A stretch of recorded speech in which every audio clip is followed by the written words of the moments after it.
Good morning. Welcome into Hurrdat Sports Radio, AM 590, ESPN Omaha, ESPN Tri-Cities. That's DB. I'm Ravi, Lulla. What's up? What? You're really close to your computer right now. What's happening there? Oh, I was just stretching. Oh, you a little, Hey, little low back tightness? do you think they're trolling us? With what? All the Coach Osborne references. You know, I think he's trolling. I was actually thinking about that. It's funny that you mention it. Guess what? I'm over it. Me too. I'm over it. I can say that. Like, I don't need it. You can say it more than I can say it. Well, I would be the one that people think shouldn't say it, but I'm over it. Like, I love everybody. No, like, you don't have to do that. No. Lots of other people understand football, net punting, yeah, net return, special teams. Bill Snyder, yeah, like Kirk Ferentz. I'm just kind of like, okay. So there's a thing I wonder about this. What? Because there has to be a reason. This isn't really a coaching staff that does things for no reason, right? Or am I thinking about it too much? Well, it depends on what you say next. Well, so I'm trying to. Good morning. Good morning. How you doing? It's a nice T-shirt. Thank you. It's from our friends over at Charlie Hustle. I may start to wear more Nebraska stuff. Yeah. Probably. Well, I mean, your kid plays there, so that Did you forget about that for a minute? No. I'm just not ready to be a full-fledged fan. Yeah. Because I don't want. I mean, you don't like the irrationality that comes with it. I will never be irrational. I know. But I do think it changes your perspective. Yes, yeah. I do think it compromises what, in my opinion, has been able to make me unique. Sure. Throughout the last 20 years being in the media with this program. You know it is kind of funny because you do root for the program. 100. Yeah. But you're not a fan. And I think that's where people get confused sometimes. People. I mean, you love the university as much as anybody I've ever met. Yeah. Yeah, and you want the university to do well as much as anybody I've ever met. But because you don't think like a fan, people are like, oh, man, he doesn't like Nebraska and whatever, and he hates his alma mater. And it's like, no, that's not a real thing. It's not. It's just because he thinks about it differently. It's not. Because, again, you like getting it right. That's the thing. Yeah. Right? It's like, but anyway, this first segment isn't about me. No, but I did want to touch on the Tom Osborne thing for a second. Hey, shocker! Steelers depth chart on ESPN at 7:04. It's the only quarterback battle in the league. I don't. Stop talking about the Steelers. Surprise! Why? Shut up, Shane. Why does it bother you so much? Because I'm sick of seeing it. Do we have to see it every day? Like, it's not any different to this day. It's still murky. It's still cloudy. It's still sucky. Maybe something happened at practice yesterday that they're just like, we have new information. I got new information. All right. What do you think they're doing? Well, so I'm wondering if I assume there's a reason they do it. Maybe there's not. Maybe they just willy-nilly, free for all, are haphazard. Kind of. Well, I was gonna say more. Maybe enamored's the wrong word, but I could understand if you're a coach or a person of a certain age, somebody involved in football of a certain age, how Tom Osborne would be sort of this mythical figure. Yeah. Mythical figure is a good word for it. And so you're like, okay, this guy's got 3 national titles, one of the greatest runs in college football history. Like, obviously there's something to be learned. Pretty brilliant mind. Yeah, like obviously like a great football mind. Like, you sit there and you certainly don't want to alienate somebody that everyone else in the state still reveres so much, and that has no reason to be alienated. But I also don't know that you need to pander to those people who do still hold him in such high regard in the rest of the state. Maybe for me, it's just pander's the wrong word, but I think it is. But I'm not. Listen, to each his own. But anyway, you know what? This is just me. This is why I struggle. Because if Coach Osborne came to see me 3 days a week, I would almost never talk about football. Sure. Right. So I look at it I would talk about you think there's other value you can get from just cool things I want to know, man. Like, hey, there's lots. Like right off the rip. This is shallow, no pun intended with the water, but I would I want to learn how to fish. Yeah. Or, hey, what were some of the keys kind of keeping the family together when you were gone a lot. Like, Yeah. Like if I ever had a job, like, a job change or whatever, and I was there's just lots of things that I would talk about. Yeah. And so I kind of look at it like that. Like there's better things you could talk to him about. Yeah. That's fair. In my opinion, Yeah. better. Yeah. Because more valuable to you. Because I know pretty much. I mean, he told me for 5 years philosophically how he felt about life in football. Yeah. So it's like, man, I've heard that so that's how I look at it. I'm not saying like to consume the information, you shouldn't consume it. I'm saying I've heard this for 30 years. Well, and that makes your perspective a lot different than theirs as well. 30. Yeah. Right. So, and plus like playing special teams and being a part of the stations and how to do that is so drilled into my head. Mm-hmm. It's like, tell me something else. Yeah. That's kind of my perspective. Let's talk about something else. Yeah. Yeah. Now they don't have the 30 years that you do. I know. With Coach Osborne. That's why I have to practice what I preach, right? Like I have to be able to look at something from someone else's perspective. Yeah. And see what the deal is. I just hope they're not doing it or it's not being said to validate what they're doing. Mm. Right? If it's for inclusion, sure. Which I know is a dirty word, especially if you're at the university. No more. Bye-bye. No. The D word they got more mad at, but I don't know. I woke up this morning. On my mind, it was state on freedom. Woke up this morning. No, I don't even recognize what we're doing. It's a black thing. Singing? No. Oh, wow. I don't even recognize what we're doing. Foolish. Where I just was like, but I did like the other. I'm just trying to parse through information. You did put it in you put it in an interesting way where I'm not sure I cut my knuckle punching the wall. Don't do that. Don't punch stuff. It's not great. Just seeing if I could use my left hand, but keep going. Not well. Carry on. I do think there is I think the using Coach Osborne as justification for what they're doing is what I'm afraid they're doing. Like I hope that's not what they're doing. And I'm not sure I had the words for it until you put it that way, but I think that's what it is. Because I think a lot of people will kind of point to T.O. and be like, hey, if he says it's okay, it's okay. And like, yeah, he's obviously an incredible mind, and he's got great ideas about certain things. And you know what else it is? Ideas I disagree with on a lot of other things. But you want another what unclean little secret? Yeah, I want a because this is a university thing, right? Because I feel the way that I do about a good portion of this staff. I want them to be their own people. Oh, sure. Yeah. So secretly, that's really my desired outcome. You don't want them to because we have to be able to move this thing forward, still recognize history, recognize and appreciate, and not be held captive by it. Yeah. Like, which is a thing that Nebraska's struggled with as a program. I think it's embracing your history without being a prisoner to it. Yeah. I think it has stymied growth.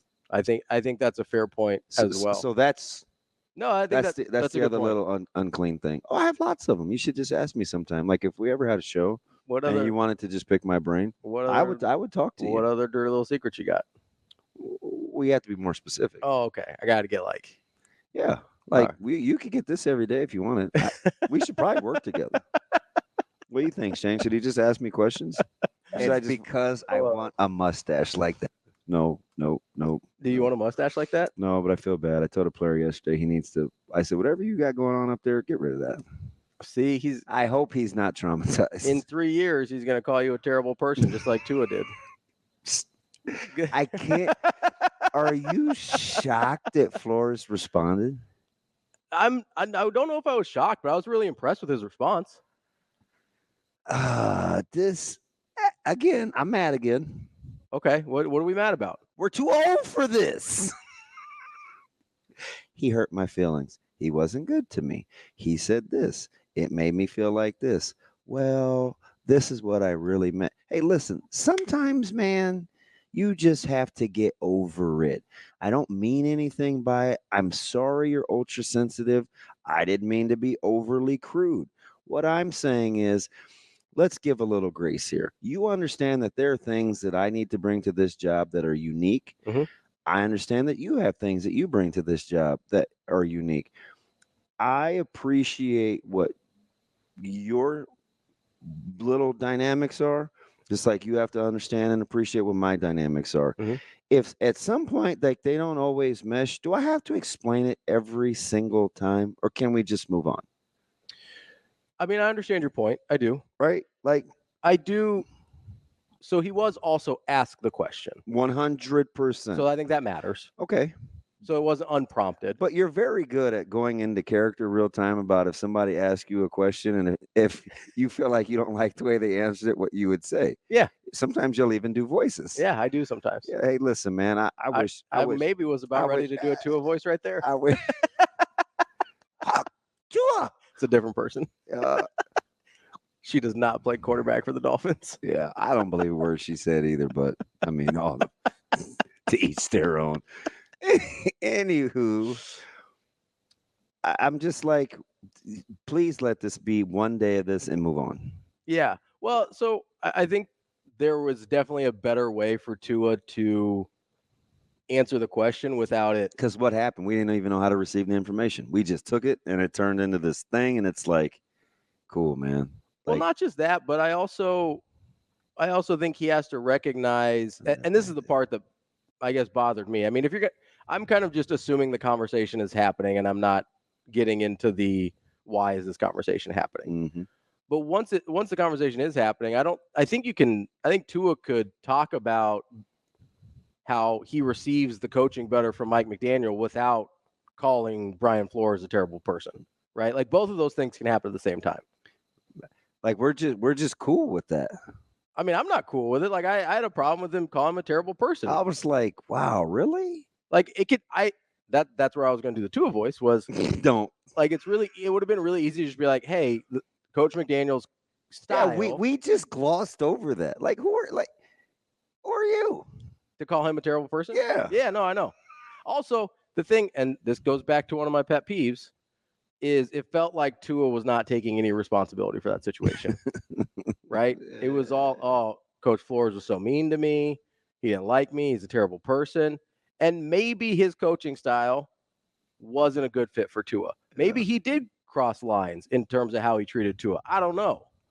What I do know is Tua is probably in a different place his last couple of years in the league than he was his first couple of years in the league, right? Like he's probably grown as a person too. And to not acknowledge that as part of the factor in what happened here, I thought was immature and short-sighted. Yeah, because some of the unintended consequences is like, hey, Mike McDaniel, you're the pour some sugar on me guy. What are you getting on him when he's 1-6 against teams with a losing record? Yeah, like do you get on him when he does something? You know what I mean? Like to? You just open up all these other things. Yeah.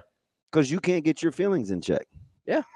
Right? Or that you weren't in a place when you came into the league to be able to handle hard coaching. You know, it's like, I mean, he played for Nick Saban. You're telling me Nick Saban never got after him? And here's the deal, right? Like ever? Let me just get you want another unclean secret? Let's do it. It's like Daniel Jones being in New York, right? I had to listen to a talking head yesterday say, hey, how often can you hear that you're not supposed to be the guy? I don't know why we got that Union Omaha thing now. It can wait for a second. I know you're not supposed to be the guy, or are we going to trade for another quarterback, or you're not good enough, or you're not our guy? At what point does that wear on your job? Hey, you know what the great equalizer is? Money. Money. You know what, Daniel? You're paid a lot to be a professional.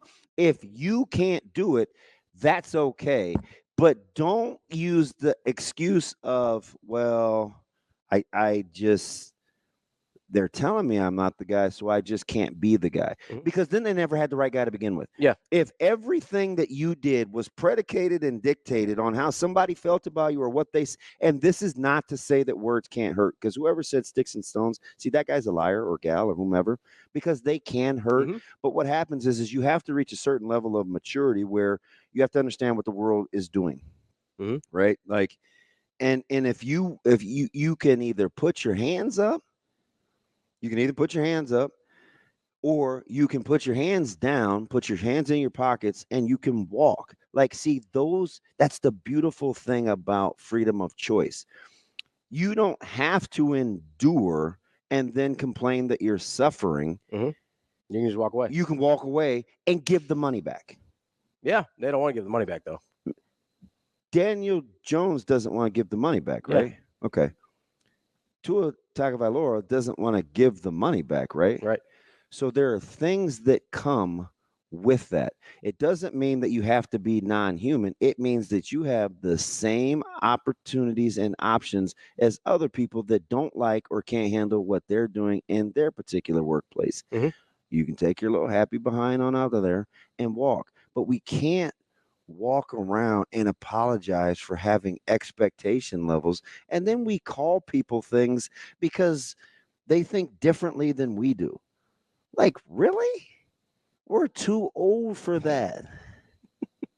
Unfortunately, I don't think that's an age thing.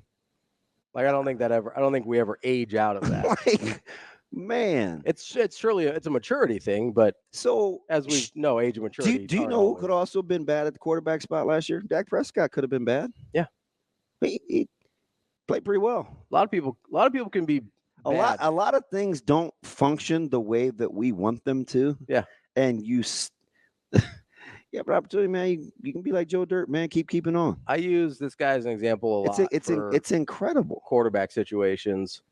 Like, if anybody in the world had an opportunity to not like their environment, it was Alex Smith. If you're going to pay me $180 million to be quote unquote miserable, yeah, and I'm going to take your money, do you know what I'm not going to complain about? Being miserable. Being miserable. Yeah. Well, and that's, I mean, that's fair. Does that make sense? Like, no, at the end of the day, that's what I'm saying. No, and I get that. I do. I don't want to pretend like there's not situations where coaches have crossed a line where it's no longer a thing. They do. Like, no longer something you should have to endure. 100%. It doesn't sound like that's what happened with Tua and Brian Flores. Obviously, I don't know. Oh. But you're right. There is a who would have who could whine and moan? Who? Daniel Jones. Yeah. Had a guy, lost a guy. Yeah. Was supposed to be a guy, not a guy. About to play his way up out of there. Yeah. Coming off injury, similar to Tua coming. And it's not to compare one to the other in terms of productivity. Yeah. There's different ways to approach things in certain stages of your life. Right? Where the whole, man, the self-awareness. Yeah. There's not a lot of that going around. But who was that podcast for? Was that for you to like you didn't do yourself any that him saying what he said about Flores? Yeah, it doesn't do him any favors. It didn't get the outcome he wanted. No. Guarantee that. It also doesn't help. Like, it doesn't help him be better either. Like, I understand, like, sometimes there's value in kind of just explaining or kind of telling people what you've gone through because it's therapeutic to you. I don't know that maybe that's what he was going for. I don't know that he accomplished that in that situation. And also, if it's for you, if it's for your therapeutic purposes, maybe we avoid calling other people names. Like, if it's about you. And if you really wonder what people think, imagine what your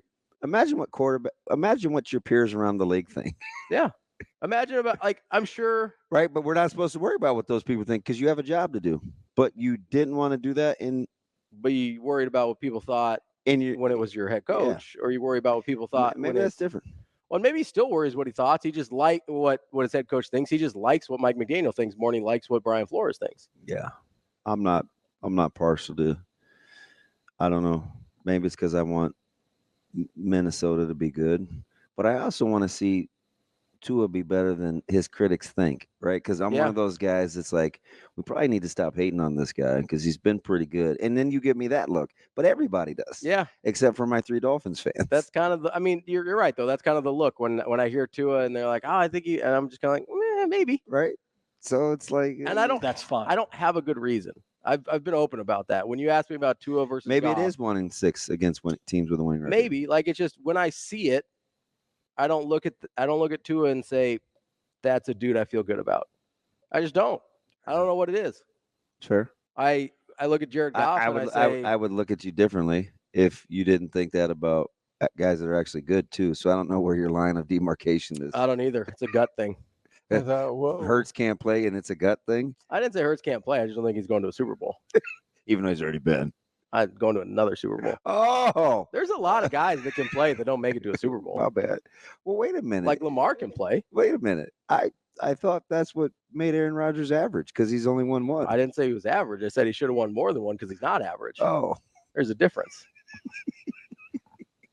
Listen, I know it's hard to keep up with my train of thought sometimes, but it's a lot of flock going on. You just want to write it down and give me a manual? I mean, I would if I could. To stay up with Ravi. Here, DB, read this. It's not going to look like an outline so much as it's going to look like some sort of chaos theory map. Yeah. Like that's what it's going to be looking like in my head a little bit. Because they got a chance to be, I'm going back to the Miami. fans. Yeah. Like they got a chance to be really dynamic. Yeah.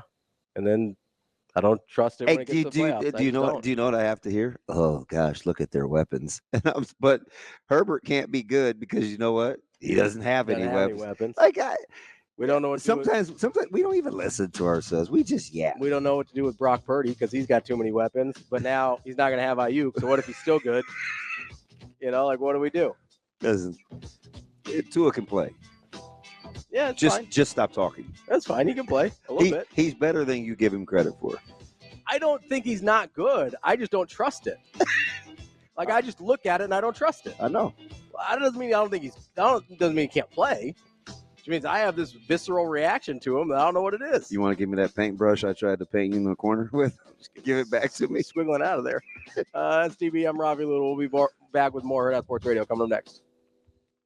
Welcome back to Hurrdat Sports Radio, AM 590, ESPN Omaha, ESPN Tri-Cities. That's DB. I'm Ravi Lulla here at Hurrdat Sports Bar and Grill. Coming up on the show today, we've got Brian Christopherson, Husker 24/7 at 8 o'clock. We've got Kevin Sjuts at 8:30 from 1011 News in Lincoln. At 8:45, we've got Brian Howell, who covers Colorado for Buff Zone. That should be an interesting conversation. And then wrapping up the show at 9:45, I've got some special guests. Jennifer Karson-Strauss and Maddie Rundlett are the directors of the Nebraska volleyball documentary coming out on ESPN on Sunday, the 25th. We're going to talk to them at 9:45 about that documentary. DB and I had a chance to take a look at it a little early. We can't give away too many spoilers, but what you looking at? Interesting. I don't know. It was. I think Sam said this on Monday. It was not what I expected. Yeah. And so I'll be interested to talk to Jennifer and Maddie at 9:45 about kind of how the direction of that came together. I think that's an interesting. You had a little bit of a furrowed brow. Well, is it furrowed? Because we definitely don't want you furloughed. No. I tried that once. It ain't good. Just telling you. Furlough is you don't want that. That's not great. No, you're exactly right. I know. Hey, what up, Coach Sat? I have a question. So, do you believe that if people said 2 years of bad things about the president, that he's going to concede? No, I don't believe that one bit. Because guess what? They say that for 4 years, and then they say it for 8, and then then they run again anyway. Yeah. I mean, who universally agrees on what the president is doing? Anybody? No. Anybody? You get to an approval rating above like 40, and people are like, "Wow, doing pretty good." Like, why that analogy? I don't know, because he's not clearly not doesn't really know what he's talking about. Yeah, right. Also, things you don't want to hear are usually the things you need to hear the most. Yeah. I mean, in most cases. Yeah. And then you heard him kind of catch himself in real time, and he goes, or things you shouldn't hear. And it's like, well, what shouldn't you hear there, Tua? Just weird. It was strange. It was really strange. And the thing that I'm probably the most head shaky about is I want to cheer for the guy, but yeah, now I'm like, you don't really want to cheer for the guy. man. As a guy who was already iffy on Tua, that didn't help for me personally. That didn't help. Like, now I got to look at all these games under 50 degrees differently. Yeah, like if he's going up against Burrow or Mahomes, I don't feel good about that, knowing that that's what rattles around this guy's head. Yeah, I don't know why. Can you imagine a world in which Joe Burrow says something like that? So, and why did I gravitate towards Flores? I know you said it's because he sounded like the adult. It's yes and no. He's shocker. I liked it because he said something I would say. Okay, what's being said about me, and how is it useful? Yeah, I like that he did. Because isn't that what everybody has to do at some point if you want to be functional? Who's going to say everything that you like all the time? Yeah, almost no one. No one. Yeah, pretty much. And if they do, they want something from you. Yeah. If they just probably not what you call authentic. Yeah. But maybe that's why some of us couldn't handle the chasing 3 stuff. Yeah, probably.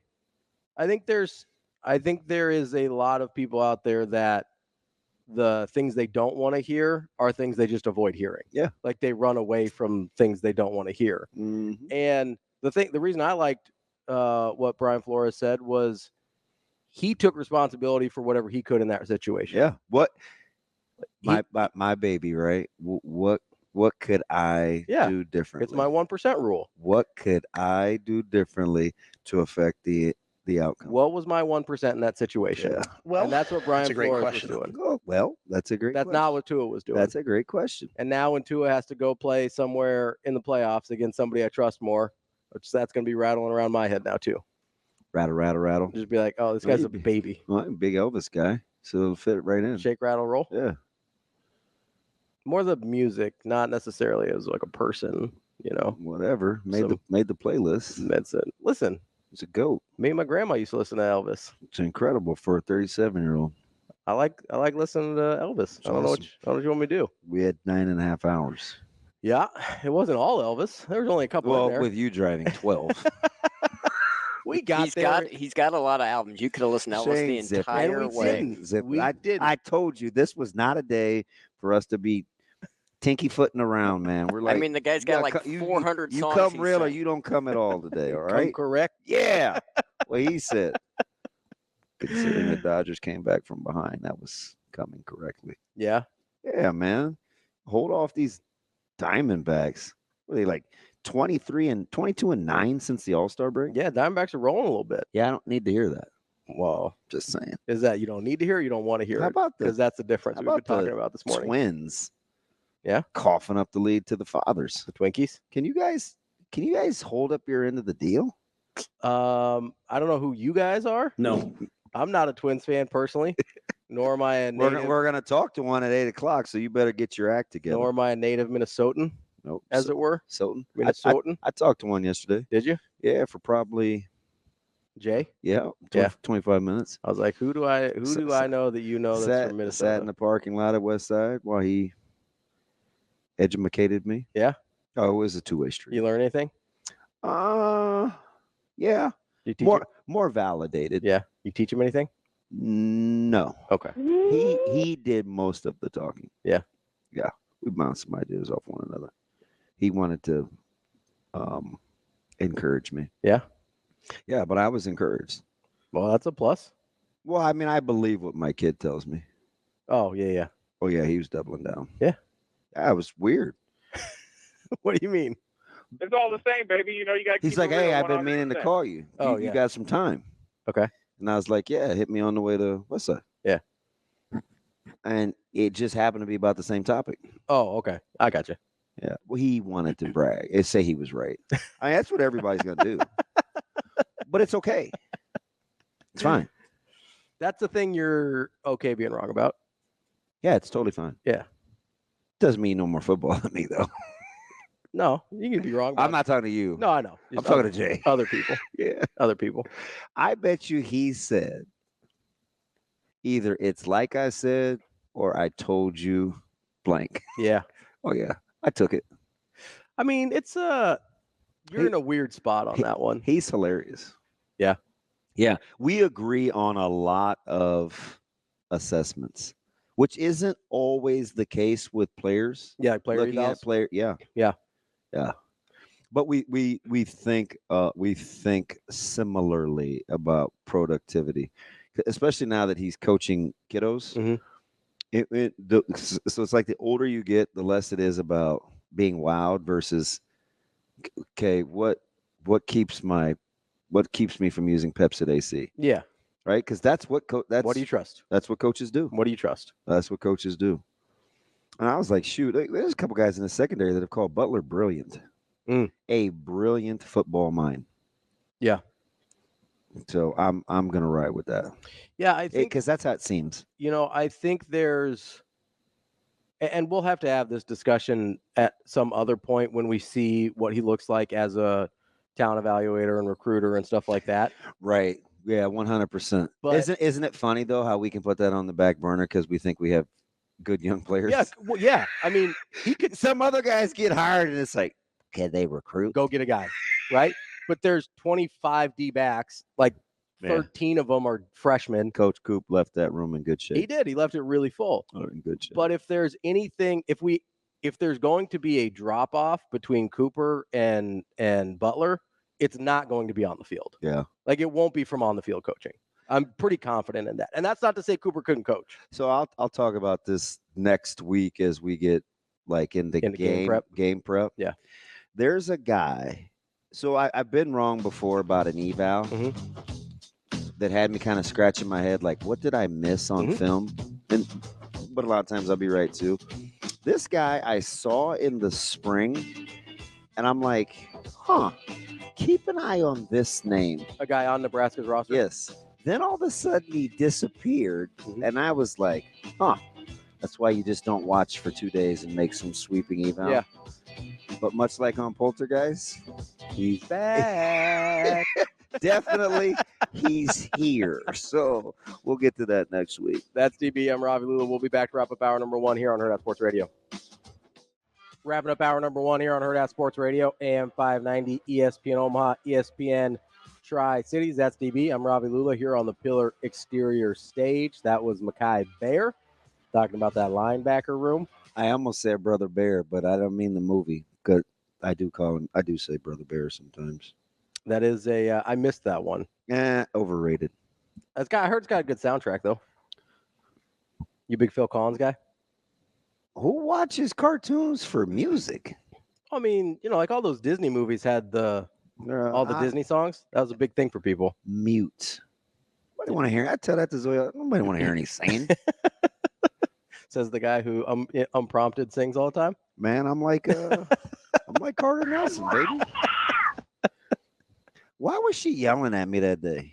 I don't know. Didn't she? She didn't want to be in the car, and she didn't want the interview going on. Shocker.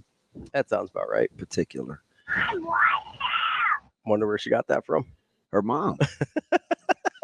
Oh, super happy. Anyway, it's a great drop, Shane. Yeah, idiot. Super happy. Wow. So she's never said that to me. Not about me anyway. Like listening to him talk and where he's been.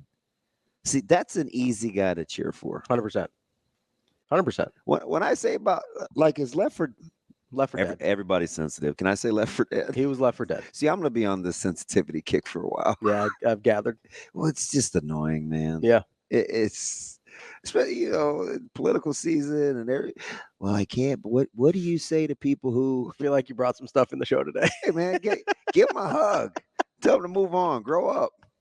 Anyway.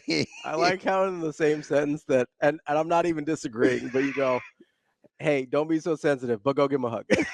Well, like if that's what they want and like move on, okay, cool. But it's still going to be tough out here now.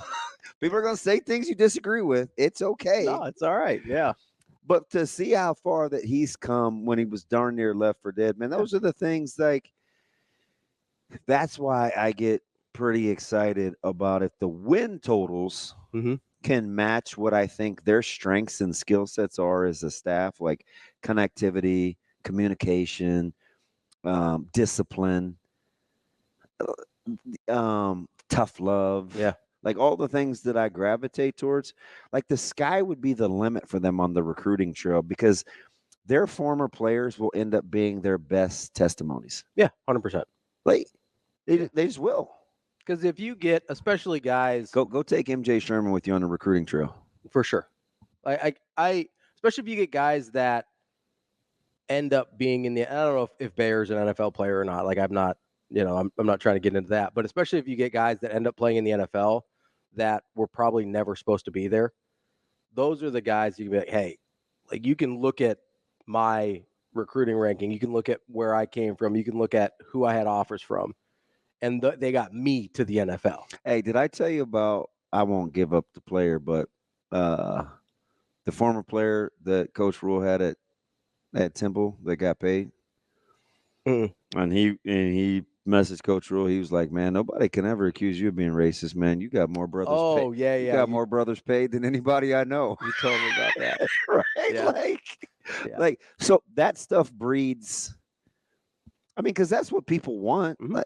And especially. Well, it breeds loyalty. Yes. Because at the end of the day, all of this stuff that Coach Rule said ends up being true. Mm-hmm. Like that, it's not about the money that breeds the loyalty, right? It's about, hey, he told me this would be best for me. He told me to trust him. He told me if I did X, Y, and Z, he would get me to where I'm trying to go, right? And then when that happens, that's where because you took concept that Coach Rule was putting out there, you put it into practice because you trusted him, and then that paid off to your ultimate goal. So you saw the single-digit jersey guys, right? Mm-hmm. You know some of the stories those guys have to tell about even having the opportunity to wear a single-digit? Like take Malcolm Hartzog, for example. Mm-hmm. It wasn't always everybody's favorite. No, playing out of position. Right?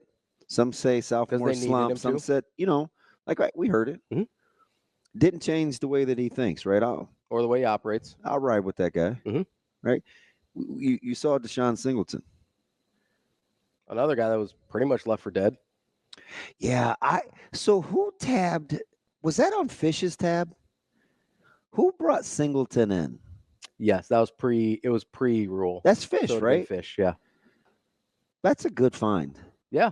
Because I think Fish was a guy that thought really highly of him. But what was the narrative that we had learned about him between Fish and Rule? Remind me.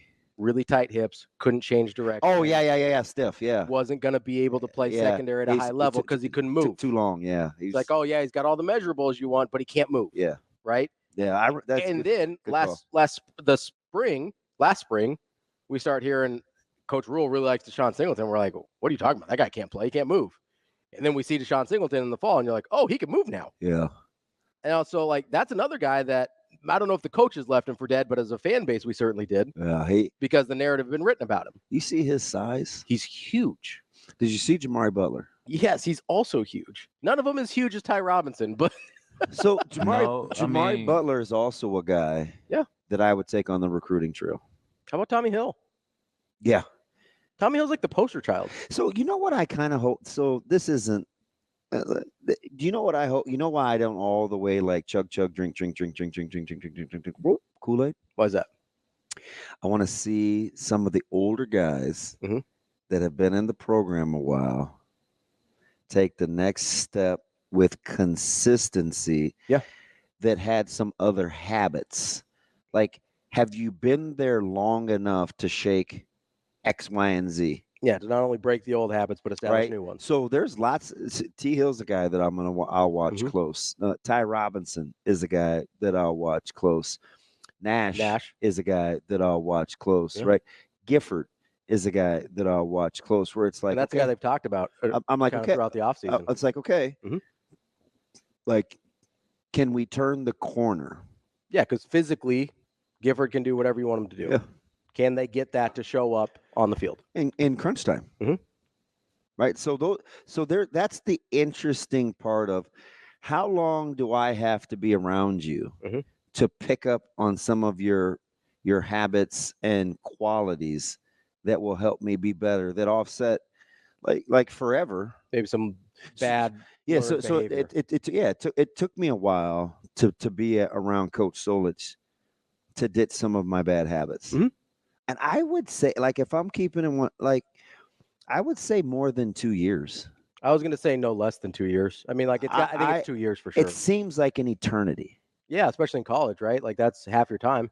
I'm like, I know better, but I'm pressed. I think I'm going to revert.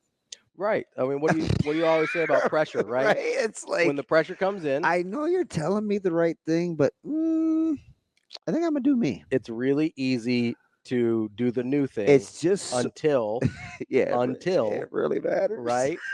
Until you get backed into a corner, and then you turn into whoever's. I'm curious about that. Yeah, because there is no magical time frame. No, it's going to be different for different guys. Yeah, like it might be faster for Gifford than it is for. And it depends on what you're trying to minimize and maximize in a person, right? If a guy was supposed to be something, but he hasn't really had a chance to let it materialize, he may come around quicker.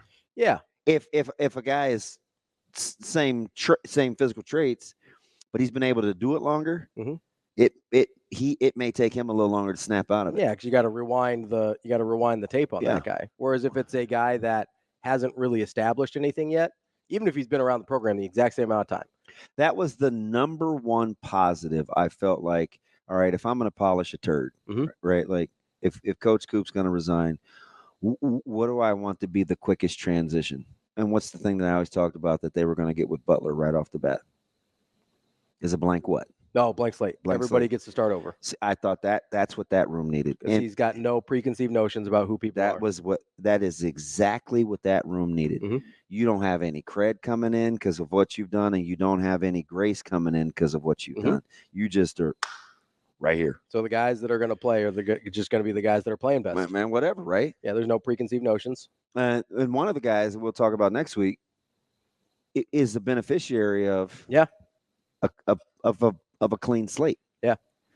Well, that's, I think you do. I mean, we saw that with, Bayer's a guy that was like that. That's why the obviously to land the plane was Bayer's the beneficiary of that. Yeah, because the Dvorak, White, the whole staff came in, had no preconceived notions about Mekhi Bear. Well, and you saw that a lot last year, where guys that. Well, look what Tony White thought. He had to do it with that defense and Coach Knighton with the D line. Right, like guys that we thought the book had been written on. A lot of guys, for good, for bad, for mediocre. That, and mostly, let's be honest, for bad and mediocre. Like there weren't a ton of guys that we came into last year be like, oh, we are excited about them as returners. Did anybody in the single digits surprise you? I don't think so. I got one. Okay, we can ask BC about that. I got next. I got one. I'm trying to think. And maybe there's a backstory. Okay, we'll get into that because I don't know who you're talking about off the top of my head. He didn't get one last time. No, you're talking about the guy that didn't get one. Yes. Okay, I was talking about the 10, and I was like, I don't think really anybody in the 10 surprised me. We'll get to that and much more as we talk to Brian Christopherson from Husker 24/7 coming up next. Kicking off hour number 2 here on Hurrdat Sports Radio, AM 590, ESPN Omaha, ESPN Tri-Cities. That's DB. I'm Ravi Lulla here on the Pillar Exterior stage. We're joined now by Brian Christopherson, Husker 24/7. BC, what's going on? Doing well. How are you guys? What's up, B, man? How are things? Besides, kind of mad at you guys coughing up one to the fathers last night. Like, can you just step on the gas and put those guys away last night? Yeah, that was rough. I was not watching, and then I looked down and they were down 7-5 in the 9th inning. So I looked at the box score and I was like, "Oh, okay, 4 runs in the bottom of the 8th. That's great." So I got mad. Operation Poo Poo. Yeah, you avoid watching it, so I shouldn't have been angered, like because I didn't watch it in real time. But I still took a trip back to get mad just by seeing that 4 in the bottom of the 8th on the line. So yeah. Sorry about that. Apparently, my fault. Apparently, Profar is like, I don't know. He's really weird because when he came up, he was supposed to be this phenom. Then he shows flashes, and it's like, I wonder who he really is. Yeah, I don't know. I just know that Stephen Okert was pitching to him, and I know who he is, and that's trouble for us. So. Fair enough. Did not think we would get a Jerks and Profar reference today, but here we are. BC, let's move on to Nebraska football here as our single digits got released. Any surprises for you, either on guys that were included or maybe guys that were excluded? I wouldn't say any big surprises. I caught the last 10 minutes or so when you guys were, Damon was suggesting maybe one that wasn't, and I could take a guess. BC, who would that guess be? All right, I'm not trying to get in your head. This is my guess. Yeah, it's dangerous, It's man. scary, don't Careful. But I think I might get in your head with my guess. I would say Ramir Johnson. Nope. I got another. I'll give you another crack at it. Ravi, take a shot. Oh God. It is an offensive guy. An offensive guy. I assume we're excluding offensive linemen. Don't have to be. I don't want to whittle it down for you. BC, you're thinking while he's on the clock. My gut would have been guys that I'm not trying to get on your head because I've tried that before and it is scary. The guy I would have. Correct. So yeah, I would have said either Ben Scott or Fedoni. Correct. That one caught me off guard a little, but I don't want to start no trouble, as Bernie Mac would say. But it like that one kind of surprised me. But when I look at who got them, I don't really have any qualms with that either. Yeah, who'd you leave out? Right? You know what I mean? Yeah. If you're gonna get one, you gotta move one. It is the defense did dominate though. That was the one thing that was scaring me. Yeah. It tells you there were no wasted words about Jamal Banks, like from January on, where, Matt Rule just loved how he hit things here and how he was a leader and all that stuff. I mean, for him to come in as a first-year player and get a single digit, I know obviously he's got a deep resume as a college player, but that's pretty impressive. So, I didn't have any qualms, and not that I should because I'm not behind the walls. They see the stuff we don't, but it looked like a fair list to me off the cuff, and then there's one or two guys you can make a good case for as well. But yeah, it is interesting how it's defensive loaded. It kind of, it fits with the theme. This is they believe they're top 10 defense, and you look at those guys, and we've looked at the stuff on paper all off season, and you kind of nod your head like, yeah, it should be that. So now you got to go prove it. All right, let's test your mental acuity. Look, we're going to get into the Rolodex. There were 3 offensive guys in total, but one was an honorary captain a year ago. Who were the 3 offensive guys in year 1? Single digits? Yes. One's easy because I'm at. Just take me through them right now. Okay, so Ethan Piper was the honorary captain. Yeah. Jeff Sims was a single digit. And Billy Kemp. Oh, right. And Billy Kemp was a single digit. So it must be really, really tough for the offense. Yeah, I don't know. Isn't that kind of weird? And it's only year 2, so we'll see how it evolves. But it must be a very distinguished honor. Maybe a piece of it is the O-line. Like, even though you can do an honorary thing, guys sort of know that's not going to happen. Like they're not going to take that number, and so they mentally or whatever take them off the table. So you're eliminating 5 of the 11 right there. That could be one reason, but the Fedoni would be a good candidate, and Ramirez. So those guys would have to be 11 through 14, you if you continue the rankings or whatever. Yeah. We're talking with Brian Christopherson, Husker 24/7. BC, as we heard from Coach Foley yesterday, and as we got into special teams a little bit, he took some responsibility for returns not being better last year. But how much of that in your mind is a schematic taught thing in terms of the aggressiveness that we heard the question asked about? And how much of it is, hey, you kind of just need guys back there that have sort of that ability that it seems like Nebraska hasn't put a lot of guys in that position lately? I think it's more the latter myself. I think it always comes down to, do you have that unique guy who, fearless is the word that always comes to my mind to handle that position.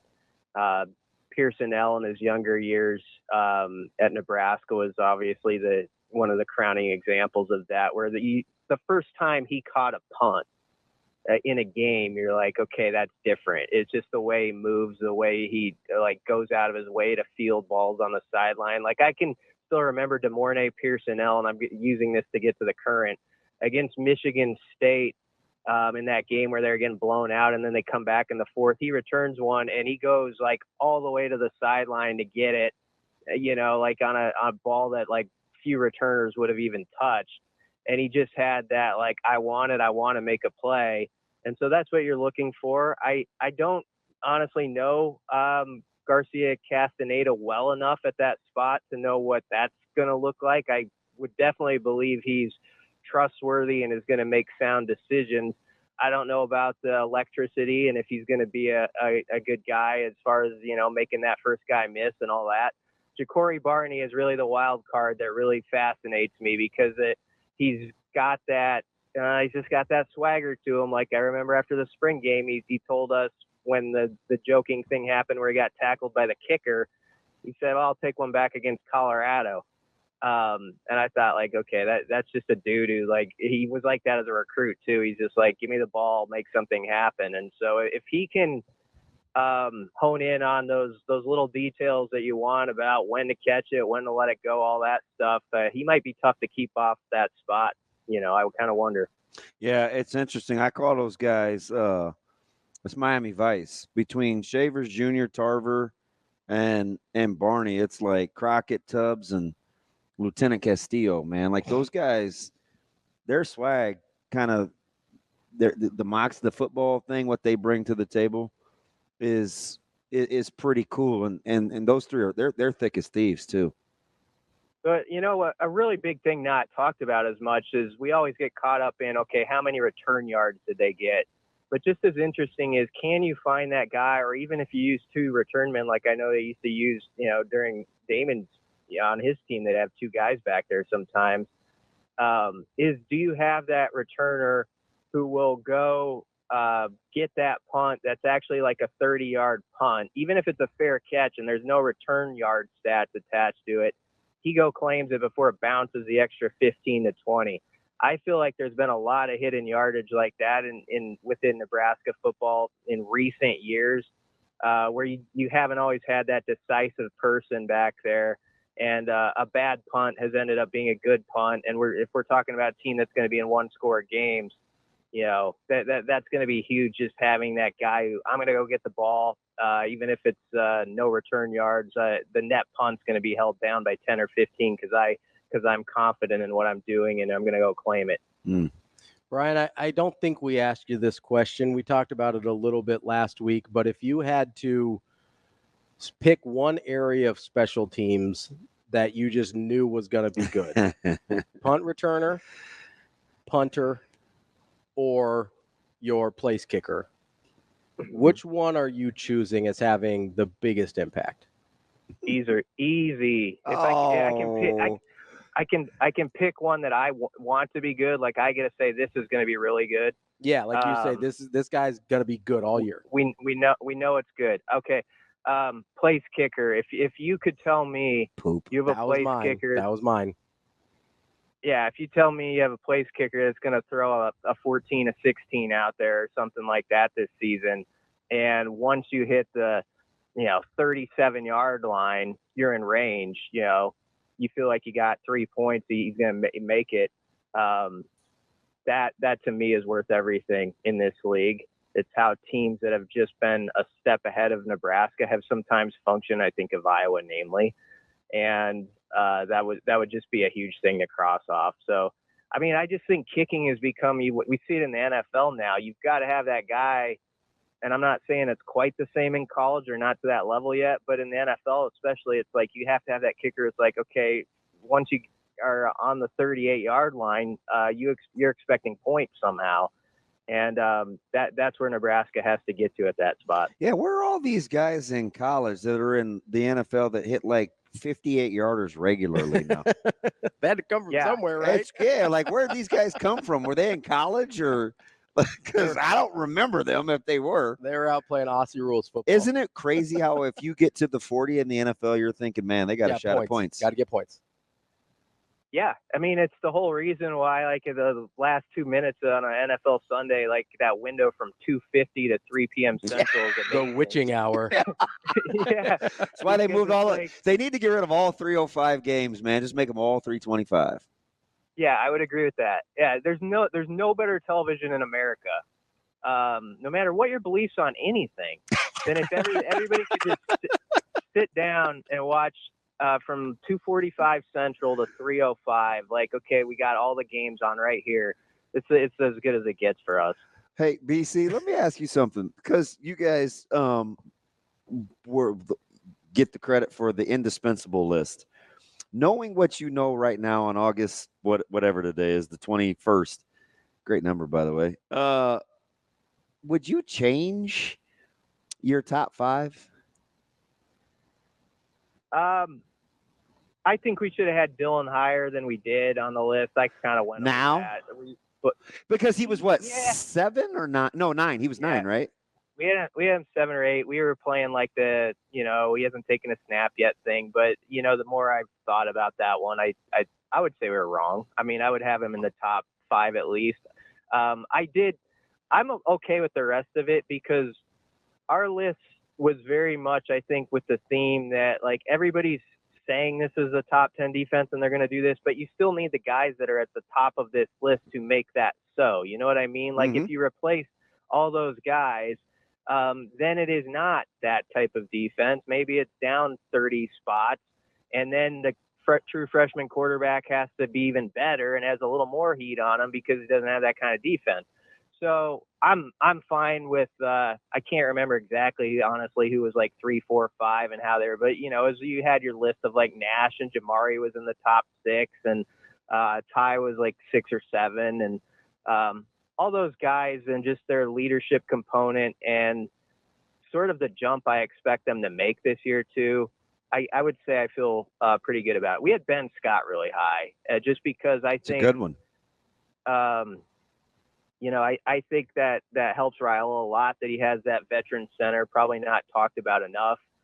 And just that interior just feels so much better for the first time in a long time. Cause I remember, a lot of seasons where it felt like every year it's like, okay, who's going to be the center this year for Nebraska? And it was sort of someone would pop in and then it would be somebody else.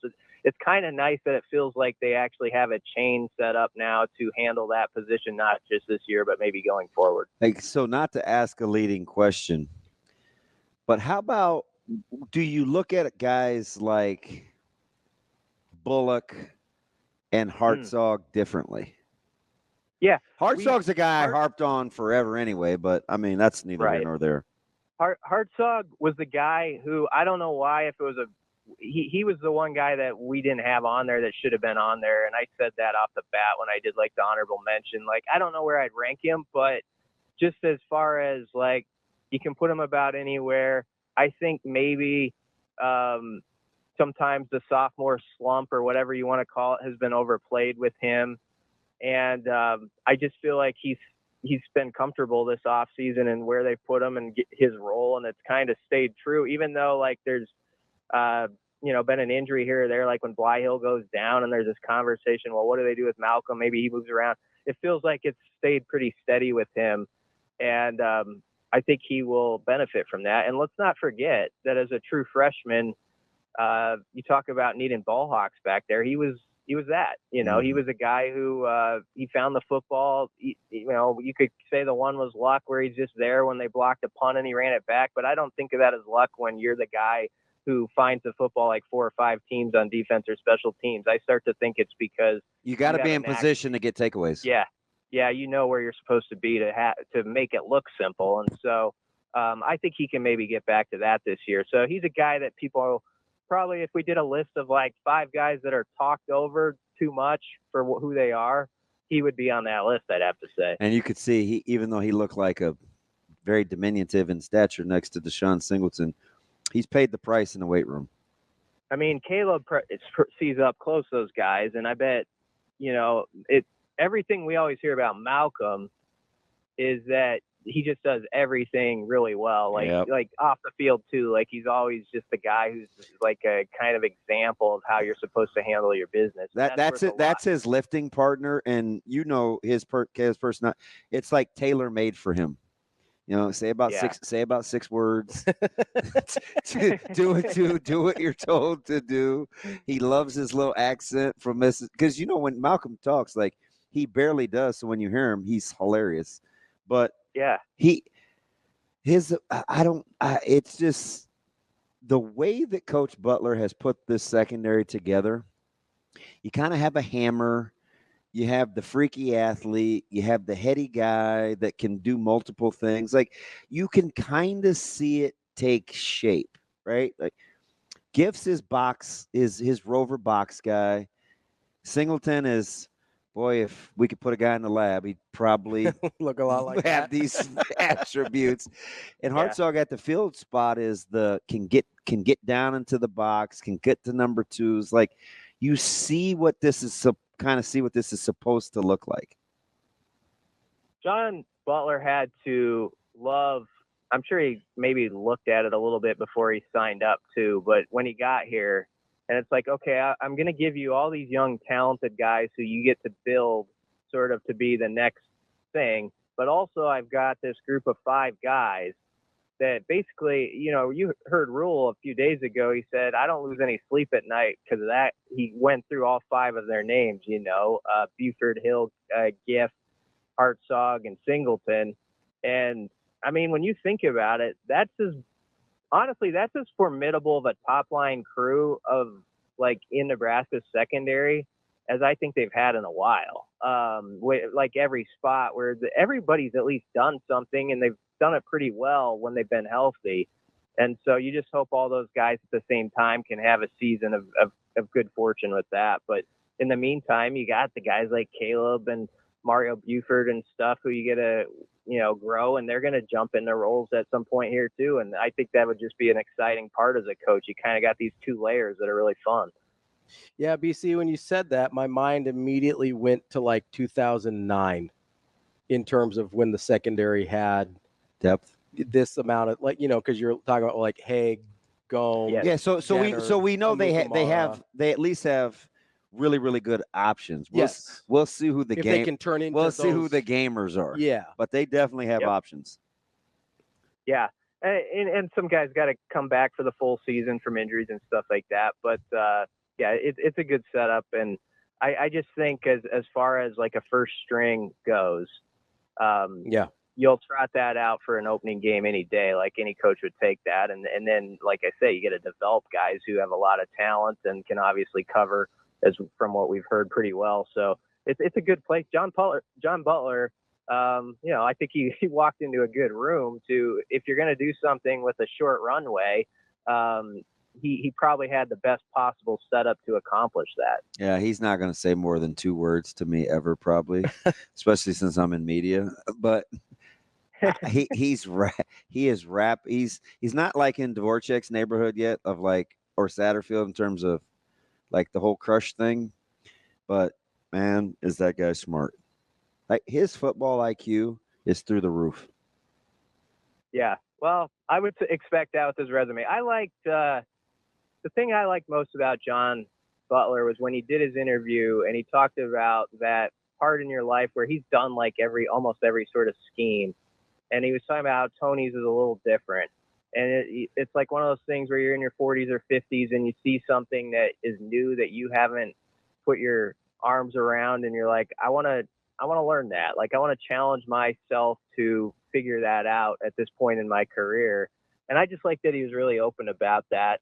And then obviously what he can bring through his experiences to add some finer points to what they're already doing. It feels like a really good combination, and now we get to see how well it works. But there's a reason people are so optimistic about that defense, and they should be, because you go through the names and the coaches, and it feels like a group that isn't going to flinch easily. BC, we've only got about 90 seconds here with you, so I'm going to ask you to do a little homework for me for next week, okay? Okay. I want you to think about not all of them, but a lot of the guys that have gotten run in press conferences over the spring and fall. And then I want you to throw those to the side.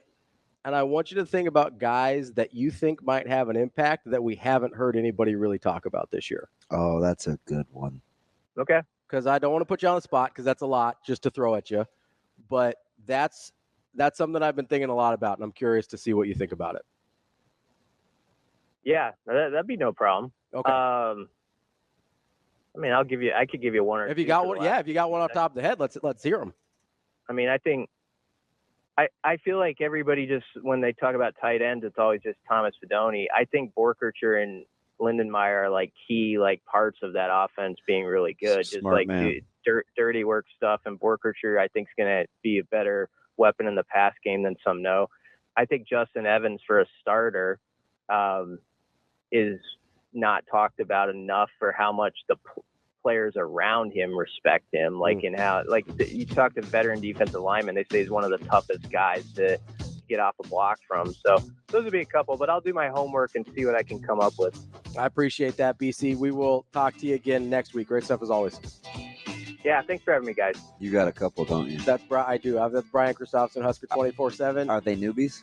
Some of them, yeah. I'm thinking more like guys that aren't known starters. Those are the guys that I'm thinking about right now. I want to play. Because the known star, I mean, it's your show too. You can play. I need permission. Hey, DB, maybe you should think about that for me too. We'll talk about it later, okay? Okay. We're going to talk to Kevin Sjuts coming up next. Halfway through the show here on Hurrdat Sports Radio, AM 590, ESPN Omaha, ESPN Tri-Cities. We're live on Twitter, Facebook, YouTube. That's DB. I'm Ravi Lulla here at Hurrdat Sports Bar and Grill, where you can come see us a week from Friday for our live show. There'll be a breakfast August 30th before the UTEP game. Get to eventbrite.com and search Hurrdat Sports Radio to reserve your seats. There'll be breakfast items. There'll even be some cocktails. All this presented by EP Foundation Repair. Make sure you join us on Friday. Are you guys going? A week from Friday, excuse me. Joining us now is Kevin Sjuts from 1011 News in Lincoln. Kevin, what's going on, man? Good morning, gentlemen. Searching for the fast forward button, just like everybody else. Like the longest week on the sports calendar. 6 days from Nebraska volleyball's opener, 8 days from high school football, and 10 now till Nebraska UTEP. Can I ask you something since you brought up volleyball? I've been talking about this off air, and I probably should have gotten to the segment, but of course, this football thing is pretty popular. I thought, it kind of flew under the radar, but how about who Coach Cook made available to the media for volleyball with Harper and everything that's gone on? I felt like, that's a guy that understands life. It was just bigger than a coach, right? Have to face the fiddler at some point. We'll see how she handles it. Got to defer to a captain. I thought that press conference, for what it was, and maybe I'm reading too much into it, but that just seems like a guy that is connected to what the pulse of his players. I thought that was pretty cool.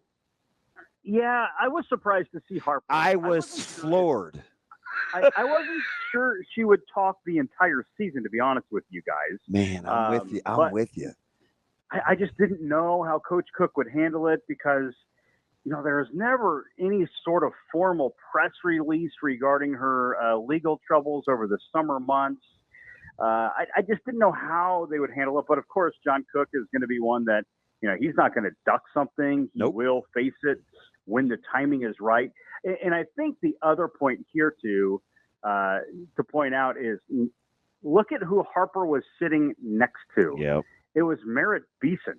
And there was no better teammate or person that you would want beside her than Merritt. And there was one question that Harper deferred. She didn't want to answer, and she shook her head no. And we could spend the next 10 minutes talking solely about that moment. I prefer not to because we don't really know what was in Harper's mind. We will never know. But Merritt jumped in willingly. This is a young lady who's still, a college student athlete, but she handled it like a general manager. The way that she lifted Harper up and kind of diffused the whole, what was a pretty sensitive moment. It was fleeting, but the second Merritt, started saying that, we've been beside her through this entire process, and we're proud of her for the way that she's navigated this time. And, we're trying to make sure we're still connecting and figuring out how everybody ticks, because we're all different individuals. And in order for us to be a successful team, we got to have strong relationships, and we have to understand each other and their why. Yeah, I thought that was a cut-up moment. Like I told Ravi this morning, I was like, for me, that was pretty powerful because, Coach Cook knows that Harper's going to have to go through it at some point. But then to watch that interaction between two teammates, I felt like, you know what, that's a culture. I will say that there still seems to be a bit of an elephant with the whole off-season legal troubles with Harper, just because it was never really addressed from her. And the question that she refused to answer wasn't even about how she navigated those months, but instead it was about just how it was an opportunity for her to comment on her teammates and the way that they walked beside her through the spring, through the summer. So there's still some uncertainty of, what is in game and what is not allowed when you're talking to Harper. But you got to believe that once matches start and the season is, it is on, because the schedule puts them, in the fast lane from the very beginning, that there's going to be a lot of volleyball talk. But I feel like some of those emotions and thoughts might still be in the back of everybody's minds. And I'm sure that Harper is probably bracing for, because sometimes you never know who's going to be in an interview room and how many times that you've been around them. And she might be afraid of a question that she's maybe not in the right mindset to answer at that time. All of a sudden I was thinking of and he didn't end well, but I thought of Gundy and Ollie Gordon, right? Where he's like, you know what, at some point, I'm going to have to answer these questions. You know what I mean? Yeah, absolutely. That's a good point. But, you got to do it at some point in time. And that was Nebraska's first step, was putting Harper, who is the reigning Big Ten freshman of the year, in front of reporters, in front of the cameras. And she did get a chance to talk about the team, the season ahead. And then she had a nice quote there at the end just about being around the fans this upcoming Saturday for Fan Day. And she understands and has learned very quickly that, this is a fan base that absolutely loves its volleyball, and they will support no matter what. Yeah, Kevin, I'm curious how you think about situations like these, because, obviously there is sort of that elephant in the room with Harper Murray, but do you ever think about kind of how much do they owe us in terms of an explanation? Like a certain amount of it's public information anyway. Like when you're either in some of those rooms asking these questions, like does that enter into your process of whether or not to ask certain things or what to ask in those situations? Yeah, it's changed though. So the answer to that 10 years ago is different than now, because if the university is asking for your money, which they are through 1890, the collective, and the way that athletes are being paid now, they are now essentially professional athletes. They are earning part of your paycheck if you are choosing to support financially. So maybe there is a bit, if I am a fan that is donating, maybe I feel like they owe me a specific comment about something that happens even in their personal life, because it does then affect their playing time. In Harper's case, she did not play in the volleyball spring match. We know that she's not going to suffer any in-game punishment for the start of the season, but there was a punishment within her status as a Nebraska volleyball player. So I can understand that some fans maybe feel like there should be some sort of answer, and there should be, a question of some sort to try to shed some light on that situation. I think 10 years ago, I don't know that there was as much of a need to do that, in part because they were student athletes. They're student athletes, and, you didn't have as much stake in the game. Yeah, you supported the team, but you weren't financially helping fund their experience. Okay, let me ask you something, because we were almost going to get into this with BC as we kind of transition to football, but I want to ask you, of the guys that you didn't hear about that kind of now that we've been seeing lately, like in the off season, is there I almost forgot, this is dumb, right? But I almost forgot about Mazuka. So then to see him yesterday, I was like, God, I forgot he's a monster. Yeah, he's enormous. This guy's pretty good. You didn't hear a ton about Justin Jenkins, or we haven't heard about Borkature. Of guys that you think will play a pretty integral role that we didn't hear a ton about unsolicited in the offseason. Is there a guy you're looking forward to seeing? Deshaun Singleton. I mean, he's a single-digit guy, and he's a returning starter. This is a guy who can make a ton of plays on the back end, and I just love the way Deshaun plays. Not afraid to stick his nose in there, and he's got pretty good coverage skills. We've heard hardly anything about Deshaun Singleton this year, leading up to the season. Yeah. And he's one of and he's a Sunday guy. He is. Oh, there's no question. He has flown so far under the radar. I know some folks that when they were looking at the single-digit picture yesterday of who got those jerseys, that's the first time you're thinking of one of the top players on the defense all fall camp. So for me, to answer the question, it's Deshaun. I think Mazuka is a fantastic answer as well, just because yesterday, you can't miss the guy. He is ginormous. If I were to stand side by side to him, he would make me look tiny, make me look like a middle schooler. I'm 6 foot. He's just a huge guy. Just a big, mean-spirited guy. Not a fake tough guy. And sometimes when you watch these interviews, one, you see how large they are, but then you also hear the message. And sometimes words can be lip service. When he says, "I ain't afraid of nobody," I get the sense that he is not afraid of anybody. I buy that. I buy that. And I totally buy that. I thought the reverence he had for Coach Raiola, I thought was pretty cool. The no glitz and glamour quote that he dropped in there. Yeah. I think he's just a rough and tough guy. Just put the ball down, line it up, knock some heads, play some football. That's my kind of football player right there. Nice. That's Kevin Sjuts, 1011 News in Lincoln. Kevin, we appreciate it as always. We'll talk to you again soon. Thanks, Kevin. All right. Be well. Coming up next, we're going to talk to Brian Howell. He covers Colorado for Buff Zone as we continue Nebraska's opponent previews here on Hurrdat Sports Radio. Wrapping up hour number 2 here on Hurrdat Sports Radio, AM 590, ESPN Omaha, ESPN Tri-Cities. That's DB. I'm Ravi Lulla here on the Pillar Exterior stage. We are joined now by Brian Howell, who covers Colorado for BuffZone.com. Brian, how are you this morning? I'm good. How you guys doing? Brian, how are you, bud? I am good and ready for a season. I feel like I remember I asked you, this was early, and I was like, I bet all the media requests in Nebraska are going to be ramped up for you.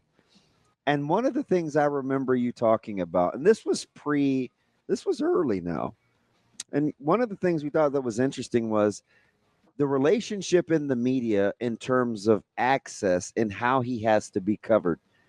What have you learned in year one when, as you want to have journalistic integrity, but what that could or could not mean for covering this program?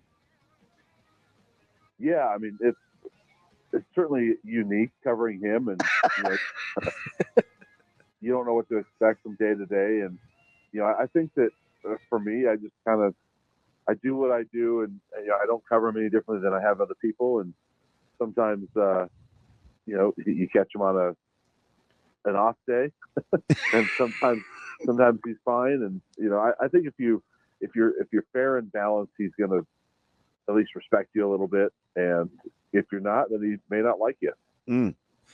Brian, I do want to get into some of the things that happened this week. Obviously, there was a mix-up a shake-up on the staff this week, of the coaching staff at Colorado. What can you tell us about kind of how that, I think you're the one that originally broke the news on that. How can you tell us about how that actually shook out in terms of the timing and maybe how long this was coming? Yeah, I'm not totally sure what happened because they're pretty tight-lipped about this up there. But basically, one of their quality control guys, Trevor Riley, who played in the NFL a little bit, he was with Deion Sanders at Jackson State and came to Colorado. He was kind of pushed to the special teams, the coordinator, for lack of a better term. He was over special teams, but all of a sudden, the first week or so in the camp, he was gone, and I didn't learn about that until yesterday because we don't have access to practice, so we don't see these guys. But he left like a week or so into camp, and then last week they replaced him with George Helu, who's been a longtime coach and was on Michigan staff a couple years ago, and kind of helped out Alabama for that college football playoff a couple years ago. So just late season or late camp, I guess, staff take up a little bit. But it's all like quality control type people. It's not one of the 10 main assistant spots. So, Brian, this is interesting just because of where we're located and who recruits in the area. And a lot of guys from Nebraska are represented on this roster. We have followed North Dakota State forever and that program. I think you know this. We know this. It's a good football team. It's a program with a ton of success. Do you like Colorado's demeanor, kind of their psyche, to be able to recalibrate on the task at hand and understand that this is a pretty good opponent that they're going to see in the opener? Yeah, I do. And I think that we haven't talked to them about this, but I do think the fact that Dion and most of the staff, as well as Shedeur and Shiloh and Travis, those guys, I mean, they played in the FCS just 2 years ago. And so I think they have North Dakota State because they were one of the best point. The level they were in. Yeah. So I do think that there is respect for that, and that they understand, what North Dakota State is and the toughness they bring. We're talking with Brian Howell of Buff Zone. Brian, I think one of the biggest questions on the field for Colorado, I think for everybody, is what is this offensive line going to look like? I know it's not a question that Dion necessarily wants to answer, so I'm going to ask you instead.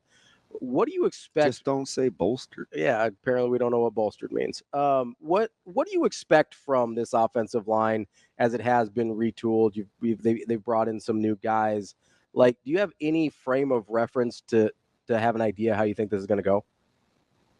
Well, I expect it to be better, but I don't know how much better. I mean, we've only seen one practice, and it was last Friday, and the offensive line did not look good. The defensive line really got after them and recorded several sacks and things like that, and so they did not look good, but they were not 100% full strength. And I know they're still coming together and tinkering with a couple of spots. So I hope for them that it's together by next Thursday, but it should be a better group. I mean, it can't be much worse than what it was last year. It's not going to be, this line's not going to be up for the Joe Moore Award. It's just not going to be up that good. But I think if they're better and they can cut down on the sacks from last year, that's going to be a big thing for Colorado. Hey, educate me here a little bit. If I, as a football guy, and I tried to convince you, hey man, this is just Shedeur and Travis, and you're like, no, like I think or pay attention to or keep an eye on. How would you fill in the blank? I would say there's a lot of guys. I mean, you could start with the receiving corps, which is really talented and deep. I think it's one of the best receiving corps in the country, honestly. And then I would go to defense, and they added a lot of really good pieces on defense. And again, it's not going to be the best defense in the Big 12, but it's going to be a pretty solid one. I think they got some really good people up front, and their secondary is pretty deep. So I saw a stat a couple months ago about 1,200 yards rushing less than anybody in college football, which was the worst differential for this offense. How much of what we think is going to be dictated in terms of Colorado's success has to do with the ability to run the football and stop the run? That's huge, and especially stopping the run. I think that they got gashed so many times last year on defense that I think that's a huge thing. I do think they need to run the ball better on offense, but they're still going to go as Shedeur Sanders goes, and they're going to throw the ball a ton. That's one of the big question marks we have is how much commitment are they going to have to the run? And we think they have talent in the backfield, but it's unproven talent. We have no idea how much they're going to actually commit to it, because last year they would talk about needing to commit to it, and then they never did. So we're going to see what happens with that, but I think it's important on both sides of the ball that they get a ground game going and stop the run. So, Brian, I'm curious. I'm trying to put the pieces together here. So, obviously, you got Shedeur, who's a very talented guy at quarterback, very productive last year. You've got kind of unknowns in the running game. You think you've got maybe an improved but still maybe subpar offensive line, and then a solid defense. Like, you put all those ingredients together, what does it get you in terms of what kind of season Colorado could have? I think they're going to be much better than they were last year, and I think they're to me, a bowl game is their floor. And I think that if they get enough breaks, like if this offensive line really comes together, I think they could contend for the Big 12 title. I don't see them doing that, but I think they could. But I just kind of have them in that 7-5, 8-4 type of range. God, that's amazing because you kind of nailed their schedule last year. You felt like bowl game would be a big deal, and I think it caught me off guard a little bit because you hadn't bought all the way into kind of like the buzz. So if you're almost the opposite, because I hear, especially nationally, hey, this is maybe a 4 or 5 win team. To hear you say maybe 7 or 8, I think that's interesting to me because you seem to have a pretty good handle on what they're capable of. At least you were one of the few a year ago. Yeah, and I was skeptical on several areas last year, and those areas kind of struggled. And but as I look at it now, I mean, they should have been in a bowl game last year. And we all know the Stanford game. They're up 29-0 and then lose that game. If they win that, that's win number 5. They're sitting at 5-2. I think they get in a bowl game. So I don't think they ever recovered from that. So I just think that to me, that was a bowl team that fell short with a terrible offensive line and a pretty bad defense. And so I think with those two areas upgraded a little bit, I think they're absolutely a 7-8 win type of team. That's Brian Howell from Buff Zone. Brian, we appreciate the time as always, and I'm sure we will catch up again soon. Appreciate it, Brian. Sounds good. Thanks, guys. That's Brian Howell from buffzone.com. The schedule is interesting. Yeah, I'm looking at the schedule here, and I'll be honest, I don't know how they get to 8 wins. Improved. How about improved? Improved doesn't mean good, Coach. Can they get to 7? I don't know. I think there's a wide variance on this team. I really do. Because I can look at this schedule and I can talk myself into 8 losses. Yeah. But I can also look at it and be like, okay, I can maybe get to 6 or 7. But you could also talk yourself into, I think 6 or 7 wins. You could talk, what if they start 3-0? What does bolstered mean? If they start 3-0, we start from there. I still think you've got losses. I think Kansas State, at Arizona, Utah, at Kansas State is in Colorado. That's fine. Okay. Kansas State's better. Okay. And then Oklahoma State. That's 5 losses right there. So that still puts you at 7. I think 7's their ceiling. Let's hope they start 1-2. At least there needs to be 1 loss in that first 3. I think that's. I don't know. I think new is not always better. That's where I'm struggling with Colorado. We'll see. We will get to more coming up in our last hour here on Hurrdat Sports Radio. Kicking off hour number 3 here on Hurrdat Sports Radio, AM 590, ESPN Omaha, ESPN Tri-Cities, KFOR in Lincoln. We're brought to you by our friends at Union Omaha. Make sure you get to unionomaha.com to get tickets for tonight's match, a friendly festivities match against Bellevue University, 6:30 p.m. at Warner Park. You can not only get tickets for tonight's match at unionomaha.com, you can also purchase exclusive team experience packages.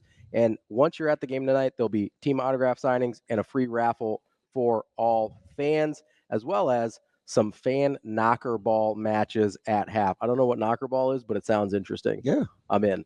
Make sure you get to unionomaha.com. You can be in as well. DB. What do you want now? Well, I wanted to invite you to answer the question that I asked BC, because you seemed like you really had some things you wanted to talk about. I'm sorry, pardon? The question I asked Brian Christopherson. Would you like to be more specific? By the way, welcome, KFOR in Lincoln. Lincoln. That's right. Our friends in Lincoln. Hello, friends. Hello. I asked the question of guys that hadn't been talked about. Mm-hmm. Hello, friends. That you think are going to have a big impact this year, or that Brian thought it was going to have a big impact, and you were like, "Hey, I want to play this game too." Yeah, but then during the break, you kind of specified, is this non-starters? So, I mean, it could be starters. I personally was thinking of kind of rotation guys, because the starters to me are a little bit of given. Although I do think Deshaun Singleton was a good answer from Kevin. Yeah, you know what's funny? Yeah. I didn't think about how much I had heard about him, because I see and hear about him all the time. Yeah. But it's not necessary. Public. Yeah, and it hasn't been from the coaches, and it's not from. So that's why I was like, oh, okay. I thought Deshaun was a good answer because I do think there was kind of an out of sight, out of mind with Deshaun. How about Mazuka, just the late run? Yeah. Well, I think we forgot about him a little bit. Oh, for 100%. Which is, I think the first time we heard some murmurs was the 1890 practice. Yeah. And, Mazuka was with the ones, but then it was like, oh, Mazuka was like, we didn't say much. No, we just moved on. We saw it and we moved on. Yeah. I think there was part of that was set up by what we heard in the spring that we're like, oh no, is he not gonna be good or whatever? Was he not brought even though we really like that though, right? The standard is the standard. No, yeah, we like that we get that information and that Coach Rule holds people to that standard, but I think it caused some trepidation with Mazuka specifically because we didn't want to. I like what he had to say about Coach Raiola, considering he's been 2 other places. Yeah. So at some high major places, and they told him to come here the first time. Okay, do what you're supposed to. No, I think I think Mazuka's a good one, although obviously he got a little bit of run lately. But my mind mostly went to guys that I don't project to be starters. So like Borkacher was a good answer from. That would have been what I would have said until you gave me the parameters from BC. Which I don't know if you kind of count Borkacher as like a co-starter, probably. I don't know why. I don't. I'll give you another one that's in the same. It's in the Borkacher vein. Well, who's that? Bonner. Yeah, that's a good one. Every time IGC is a guy we completely forget about. But Bonner's a funny one too because we saw him start in the spring game. We're like, oh, that's weird, Bonner. We saw him with the ones at the open practice. We're like, oh, that's weird, Bonner. And we still never talk about Bonner. So those guys. So let's say. Bork, Luke, and Bonner. Mm-hmm. Those are guys that are perfect discussions when we're trying to rattle off the top 9 wide receivers. Mm-hmm. Because we're talking about the top 9 pass catchers. Right? So it's like, okay, if those are in our top guys, they have to go somewhere. Yes. Got to put them somewhere. Right? And they'll find a way. They'll find a place. And I didn't count the obvious one. Fedoni? Yeah, because that's the example I always give. Yeah, if he's your 5th best, and that's a given. If you go empty and he's in the game, who's the 5th wide receiver that's not playing? Honestly, he might be higher than 5th. Well, but yes, he's within the top 5 for sure. Right. Yeah. So you want him on the field. So maybe you're not going 5 wide with actual receivers. That's why playing is hard. Yeah. Because there's right. If you're not in that, remember the number 2 corner could be your 7th or 8th best DB, which means you don't want to put him out there if you don't have to. Right. Speaking of DBs, though. Yo. Not you, DB. Oh. Defensive backs. Shane, did you think you could see why I fell for that, right? No, it's true. Maybe. It's true. I should clarify better. That's on me. I'm not really feeling him this morning. Did Shane? Yeah, he's kind of a little snarky. It was a little. I mean, it started with Jay's drop. That was pretty funny. I'm just doing like the old man walk. Did you like his swing? His golf swing? My man spun the club, dropped it, and put his hands up like. And walk off.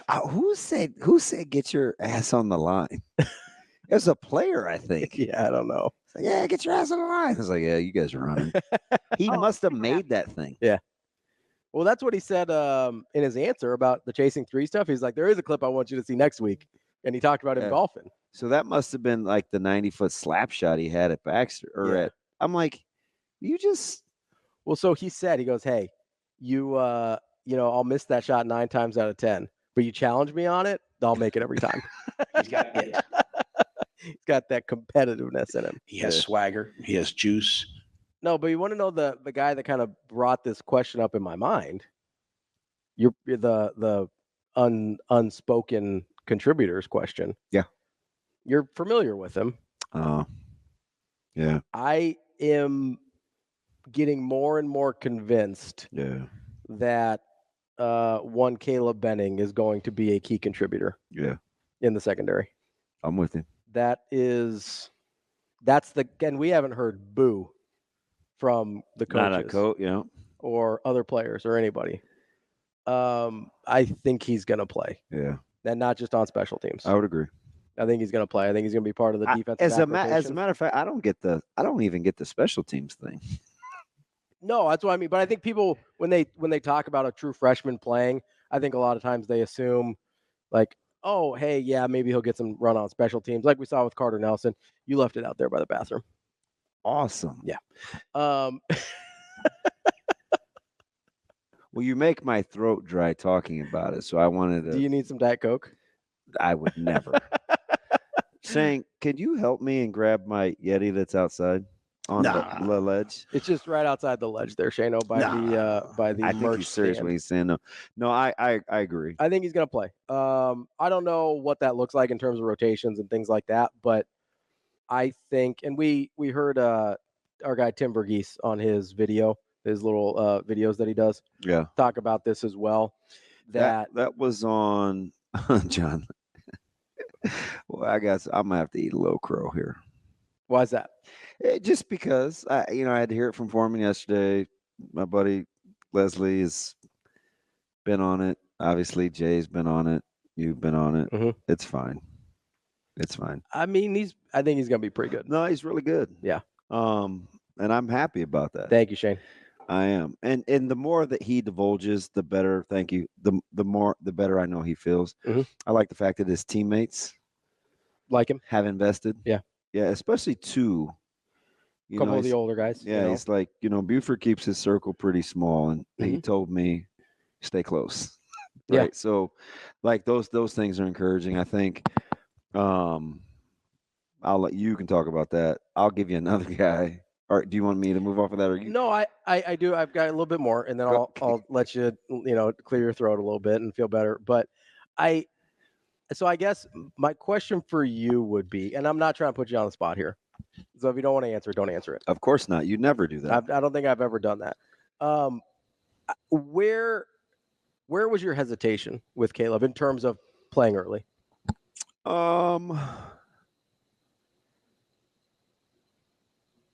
I think overall, like, would he transition quickly enough in a talented room? Because one of the things that you kind of wished he had done earlier was train football specific, right? Right. And so maybe I felt like he was behind. Yeah, so I'm trying to project here a little bit. You thought it would take him a year to get caught up with the football specific training. Yes. And then he'd be able to contribute. Yes. And he caught up immediately. Well, yeah, he did. Basically. He was training with Teddy and Anthony like the tail end of the school year. Mm-hmm. And then they would start to go twice a day. And he was with this really, really good guy, Grant Eberle, who's amazing. Mm-hmm. And he started to get up and he'd go twice a day. He'd eat one way and then he'd go twice a day. He'd lift with these guys, then do speed and agility. He'd eat with these guys, lift with these guys, then do speed and agility. So I was like, oh, okay. And now I can say this now that he's gone, but when Coach Coop called, and again, they didn't call me first, right? It just lets you know, hey, we need him to come down early. I was like, okay, that's cool.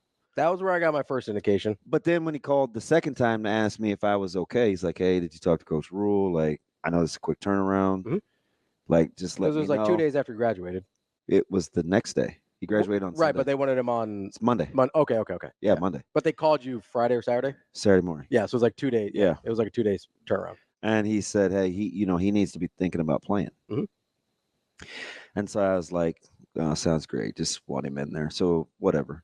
But then, like, as he's down there and he's working and I've talked to him twice, his voice in like 8 days. But I talked to him twice yesterday in 30 minutes. So I knew like something was cooking. Brewing, yeah. Right. And you talk to Keys or Buford and Malcolm, and it's like, okay. But anyway, like the training with Campbell, and he'd hit 21.6 and then 21.7 and then got to 22 and talk about miles per hour. And I was like, oh, okay. Like, that's moving.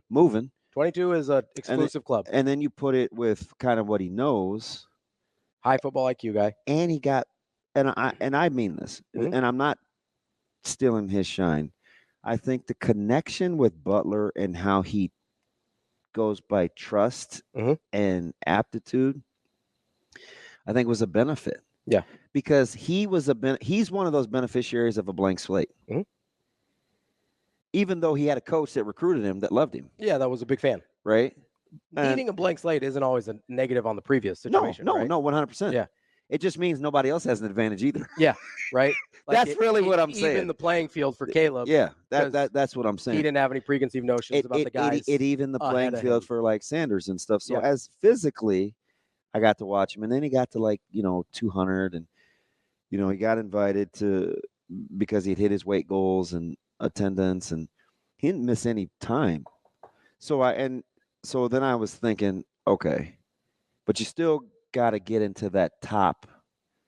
You still got pass guys. Yeah, you got a lot of guys. You got to chase some guys down. Right. So that was my reluctance. It's just there's a lot of guys. Yeah, in the room. A lot of talented guys. But they're so deep athletically. The one thing that I didn't see that everybody else saw, but was special teams. I'm like, you guys realize like it's hard to get on those units, and they got a lot of guys that can run and hit. I think like that's not a problem. No, I think people look at, and they shouldn't, but I think sometimes people look at special teams as like not throwaway units, but sort of like out here, like just off to the side units. Yeah. Where it's like, oh, if we want some true freshmen that we want them to play, Yeah, we'll put but them you over got to here. be. But you heard Foley say yesterday, like Rule lets him put starters out there. Yeah. So it's hard. Like you have to be elite. It might be Now, hard. he has been going back the last couple of days, I think, in getting some returns under his belt, and that was one of the things that I think Jay wanted to talk about. But like for me, I think watching that group and the leadership, like number one, they have to take you in because it is a very veteran group, and they're good, right? Now they need some guys to. Like Gift's got a next level. Deshaun's got a next level. Even Tom Hill. Tom Hill got a next level. Right. Yeah. Like all those guys got a next level. So I think that led me to believe physically, if you could make the transition. But I had always said, once he starts training sports specific, I said he's a blank slate. Yeah. Right. Like, well, people are going to realize how athletic he is. Yeah. Right. Yeah. Because like when you say 22 miles per hour, that's a big number. Yeah. Like that's a elite for the team number, elite for anybody number, really. And then, when Coach Rule was teasing me about like he's not that he will be better than you, he is better than you. Like I knew he was serious. Yeah, 100%. So I mean, I started to come around, but I think a couple of guys. I think a healthy Dwight Boodle, I think is going to factor in. A contributor we haven't talked about. Yep. Yeah. I think Mario Buford, when he's ready to go, I think. Well, even Marquise Buford, right? Like, yeah, Keys is the dude though, so he's in the deal. But we haven't talked about him. No, so that's where I thought you were going to start because that's who I would have started with. Yeah, I was thinking more like rotation guys, but Buford's a guy where. But technically, Marquise is a rotation guy. Yeah. Up until recently, this season happened. Yeah. Right? Because we had the three safeties. One, what were we talking about all offseason? Who's the second corner? Who's the second corner? Who's the second corner? I'm telling you, and then all of a sudden, Buford's a stud. We just slotted Buford, Keith, into the second corner. And nobody really talked about it. Nobody gave it a second thought until we saw the 1890 practice. And like, oh, shoot. Who's 24 out at corner? Oh. Yeah, that would be Buford. We know him. Right? Like, yeah. So there's just lots of combinations. Yeah, but that's a guy that we haven't talked about at all. Right. So guess who gets elevated now? And I'll get to. I mean, we can stay in the secondary if you want. But see, for a guy like Shavers, without Javen Wright, right? See, now all of a sudden, there's a path to playing time, and you go from, let's say, there's 50 reps that you look at on film, and you're only in 6 of those clips. If there's 50 reps in there on film, you're in 38 of those clips. Yeah. So what people have to understand when they look at playing time and all that goes into it, and Foreman said it best, and I agree. He said you have to be in elite level condition. And I was like, well, duh, right? I always talk about physical fitness. He's like, no. Mentally. Because now you're getting into the rough parts of camp. You're at the tail end. You're starting game plan, so you don't feel good. You've been doing this for 3 weeks. Yeah, like these guys. What do I always say? What percent like? What's your 70% like? Right, the greatest. How highly can you operate at not when you don't feel great? Yeah, the greatest Tony Samuel analogy ever. Right, he's the one that started saying that. Hey, Chief, you know what? nobody feels good. So it's just I mean, I've heard a lot, like, what's your B- look like, right? Like, what's your C+ look like? How can you operate when you're not at 100%? So I look at guys like Shavers. I look at guys like Sanders, like with JJ, with Charles and Tarver, like getting healthy, like other guys are getting those reps. So just rigor. And then it's not just getting reps like, hey, I got an opportunity. It's, oh, shoot. When we're in films. Now you got to put good tape on. Right. Yeah. So you have to be able to handle that. Yes. Then you have to be able to handle, hey, we're starting UTEP install. Well, because you have to switch mindsets, right? Because you have to go from the mindset of like, hey, I'm trying to chase these guys down so I can get on some tape, into, okay, now I have to perform. Can you handle being evaluated on tape? Yeah. Like, we're sleeping on that. Right. Like, now I have to put down good tape. Yeah. Then you put down good tape and like, okay, now all of a sudden you're part of the game plan for UTEP, right? Can I now go from getting on tape to putting down good tape to being able to execute a game plan for a specific opponent? Like, there's constant differences that you have to switch your mind into. So who's figuring that out? Like the running backs. Yeah. Right? It's like, ooh, why have I heard about this guy lately and this guy lately and this guy lately? Well, with opportunity comes the ability to get looked at. Yeah. And when you're looked at, how do you respond? Because now you're held accountable. See, when you're not on film and you're not with your position group, it's a little easier to get by throughout the day. But now you're under the microscope. Yeah, you go through 110 plays of film. You see what's what. And everybody sees you now. Yeah. Like for good or for bad. There's something that goes into that. And then you have to be able to apply what needs to be corrected or what you need to build on, because it goes the other way too. If you're Tommy Hill, like, you can't rest. I mean, now we're talking about what draft grades he's getting. He's not there yet. No. He hasn't played enough good football for a long time to be worrying about draft grades. Fast forward. Yeah. Stay here. I felt like we saw that with Stay. That's just Cam an example. Taylor. Yeah. When he came back, I felt like we saw that with Cam Taylor. It's funny you bring. I'm quietly hearing that comp now. Oh, with Tommy Hill. Oh, with Caleb. So, like Dowdell. Yeah. Okay. If you think he's a gamer and all of a sudden he's on tape, can he replicate it every day? And then how do the other guys feel about seeing it? Like, all these dynamics, they matter. Can I take criticism? Can I build on success?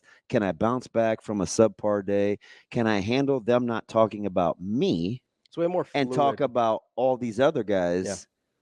Yeah. It's like, and I heard it described to me yesterday, like the self-awareness of knowing that playing is like one great big puzzle and you're one piece, but how it fits together is the whole key. And it's hard to do as a youngin. It's knowing that because right now you're just worried about, do I have? Yeah. Am I in the right color jersey? Are both my socks on? Yeah, you're just trying to keep your head above water to a certain extent, and then you got to go perform. And why do I feel like trash? Yeah. Well, and am I still going to feel like trash in 10 days when we got to go play a football game? Yeah. Like, am I going to feel like a human being? Will I ever feel better?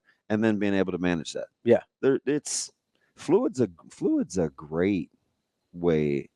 I think it's to look at it. Way more fluid than people realize, because we want it to be kind of linear and concrete, right? Because that makes sense in our brains. But there's so many variables, both football, school, age, whatever. School hasn't even started yet. Right. That'll be a whole nother. That's a whole other part of the thing. And I know some of the guys are in summer classes, so they're used to it a little bit, whatever. But like, that's a whole other dynamic that we forget about. And I know they're getting paid now and all this. Like, they still have to go to class. They still have to pass those classes. And it's like when I talk about one of the characteristics that I look at, and I've said this for years, right? When I say you don't need a babysitter, sometimes guys aren't going to talk to you. Sometimes guys aren't going to talk about you. Yeah. That's kind of why I wanted to do this exercise of the guys that haven't been talked about, right? Because my thought is, okay, if they hadn't been talked about, but we still think they're going to be contributors, they have to be at a certain place mentally where they can handle that. Yeah, you just keep showing up. Like, and you don't need the external validation. And you have to also be a guy that can hear your name being talked about in a presser. And not change who you are. And not change, yeah. Like, still be the same guy. Okay. Like Vincent Shavers can't hear his name and then all of a sudden be like, oh, I'm that dude. Let's go. Yeah. Like he's still like, okay, why did they say my name? What were the things? Keona Davis, right? Who has a body like, flipping Zeus. Yeah. Not there yet though, right? No. So need some work. Like it's a lot, and half the time, maybe this is too much, giving them too much credit playing checkers versus chess. Half the time, I think they say guys' names to see what they do. Oh, I'm with you. Like maybe they say Vincent Shavers' name to see how Vincent Shavers reacts to his name. Like at some point, he's going to have to handle the consistency of having success. Yeah, at some point, you have to deal with being successful. But the dimer, as I like to call him, since he's wearing 10, that's the guy I'll bet on. Speaking of betting on, we got Bet On It by Warhorse Sportsbook coming up next. Welcome back to Hurrdat Sports Radio, AM 590, ESPN Omaha, ESPN Tri-Cities, KFOR in Lincoln. That's DB. I'm Ravi Lulla, and it is time for our Bet On It segment brought to you by Warhorse Sportsbook, the best place in Nebraska to place your sports bets. You can do it at the Warhorse Sportsbook in Lincoln or Omaha. Got you covered both places. And it is, as I mentioned, the best place to place your sports bets. Keep your money on the Nebraska side of the river by placing your bets on nearly every major sporting event and all types of different bets, parlays, props, in-game bets. I like those in-game bets, DB. I like the value you get there. Yes, you do. And I like the value you get going to Warhorse Sportsbook. No bets, no glory. What are we betting on here today, DB? It's what I've been thinking about for a couple days. Oh Lord, here we go. What do you think it is? Future wins for Nebraska? Yeah. No. Okay. That was yesterday. I felt like I got my piece out. Yesterday. No, this is a non-Nebraska one for me today. Okay. And I think I'm ready to put my name down on it. I think I'm ready to bet on it. And that's that Will Howard isn't that guy for OSU. So were you surprised that they named him a starter so early? Nope. And maybe I'm galaxy braining this thing too much. Probably. It's not the first time that I've done that. I think they did it to try and coalesce support behind him. Coalesce. Is that where? So we're overthinking this. There's the galaxy brain in there, right? Right. Yeah. Hey, to anoint him. Listen, if you start not being genuine or you lack authenticity in promoting leadership, you're in trouble. That's fair. You're in trouble. What if it's we're going through that right now? What if it's close with our team internally at the high school level? What if it's close? Leadership is leadership. No, for sure. But I mean, starting quarterback is can be different from leadership, right? Okay, yeah. Take the experience. Play it safe, right? Yeah, that's fine. Yeah. Go with who you trust and work your way into it. But when I say he's not that guy, but be careful about. You do have to be careful being enamored with optics. You also have to be careful with if the people in the locker room know. You have to be real careful, right? Yeah. Like if there's, because let's bring up Julian saying here, because that's part of the reason I say I'm not sold on Will Howard as that guy at OSU. First of all, I brought this up way back when he entered the transfer portal and people were losing their minds over Will Howard. Just because you're the best guy in the transfer portal doesn't mean you're the best guy. Yeah, you formulate. I don't know if this is in your own head, but what I hear over the last 5 months is you've convinced yourself he's not very good. I don't think he's not very good. I think he's not what we're making him out to be. There's a difference, right? Okay. I think there's a difference for me personally. Maybe I'm misunderstanding the perception of Will Howard. I just don't know what we think he's going to be, though. Like, and how good does he have to be given what they have? Yeah, I don't know. So maybe it's an amazing Daniel thing. Oh no. Maybe we have to reset what we think. Like, can Ohio Howard State win a national championship if Howard is just the good. Exact same guy he was at Kansas State? Yeah. So the perception I've taken from it is we expect, or the people, the general, we expect Will Howard, since he's going to be around better talent, to all of a sudden take this leap. And it wouldn't be the first time. That's happened before, right? That's not necessarily the thing I believe in. I don't think that's going to happen. If Will Howard ends up getting the job done for Ohio State, it will be because he's the exact same guy he was at Kansas State, and that's good enough. But in my mind. But you could see leadership qualities, right? For sure. what we just talk about off air with our own team last year. Yeah. Right? What's the difference between QB 2024 and QB 2023? Is the leadership of Anthony Rizek. His ability to command that huddle, command that team. Yeah. So don't I'm not dismissing it. I'm really not. Because I that is the greatest leader Mm-hmm. of good players that I've seen in the last 20 years. Yeah. Right? It's one of the same reasons why I have such an affinity for Tommy. It's hard to lead other equal alphas. Mm-hmm. It is not easy. Especially because all of them have probably been leaders at some point. So if Will Howard is the guy, yeah, and he's leading other guys, and they look at him as a leader, hey man, shout out. But what's the other side of that coin? Hard because he's not a pro guy. No. He's not Henderson. He's not Judkins. He's not one of their 58 great wide receiver ones. Like Buka or he's not Caleb Downs. Don't undersell that now. So let me ask you this though. What if it's the other side of that coin? Right?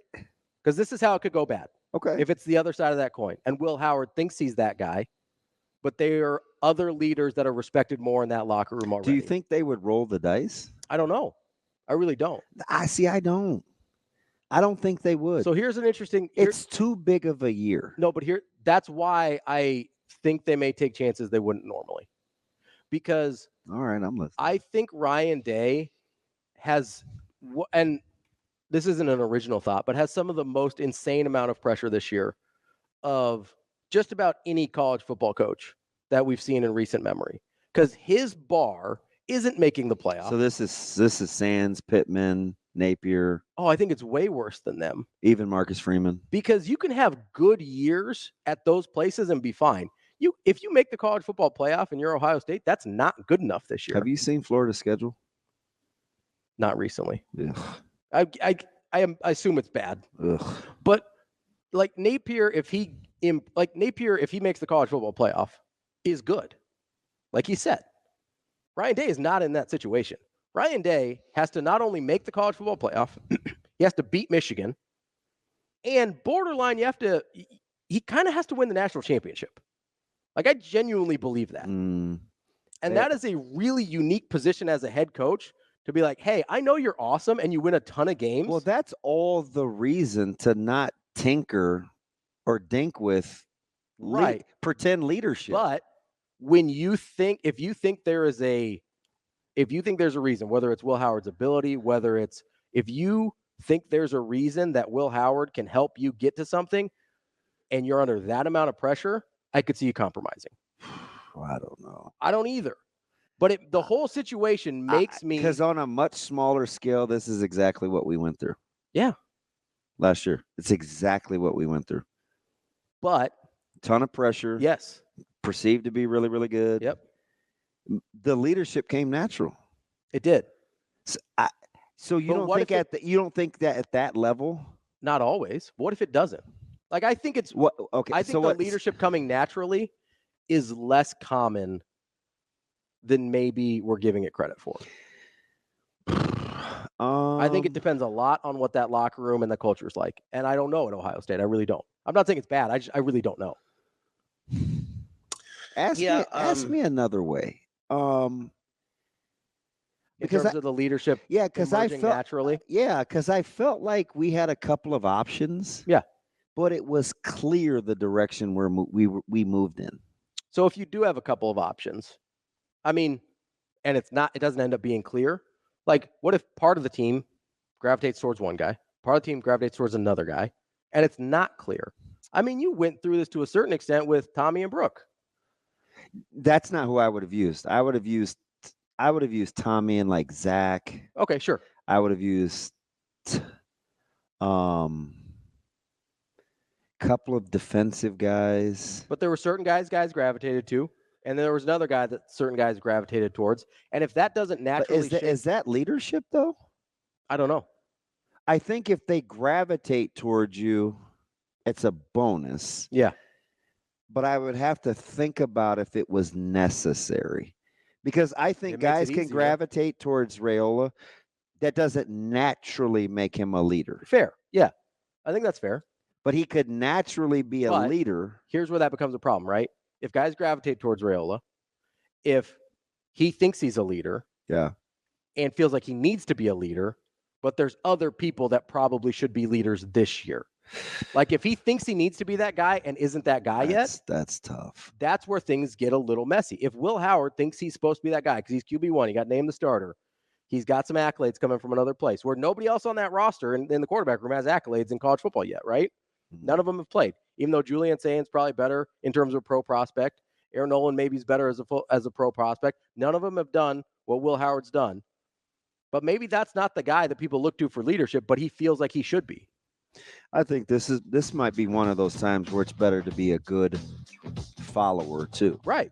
But if you have a guy that's not a good follower, because if I'm Bo Ryan or I'm Caleb or I'm I don't know, man. Some of that stuff just presents itself naturally. And if they're willing to do that, you think Howard did it naturally. Because that's what happened with Anthony. You would hope so. Like it's just how it was just natural. That's my bet on it. Will Howard at Ohio State. Not so sure. Coming up next. I'm willing to bet you may be wrong. We got the directors from the Nebraska volleyball documentary here on Hurrdat Sports Radio. Wrapping up the show here on Hurrdat Sports Radio, AM 590, ESPN Omaha, ESPN Tri-Cities, KFOR in Lincoln. That's DB. I'm Ravi Lulla. We are joined now by Jennifer Karson-Strauss and Maddie Rundlett. They are the directors of the Nebraska volleyball documentary that will be airing on ESPN on Sunday. Jennifer and Maddie, thanks for joining us. How are you?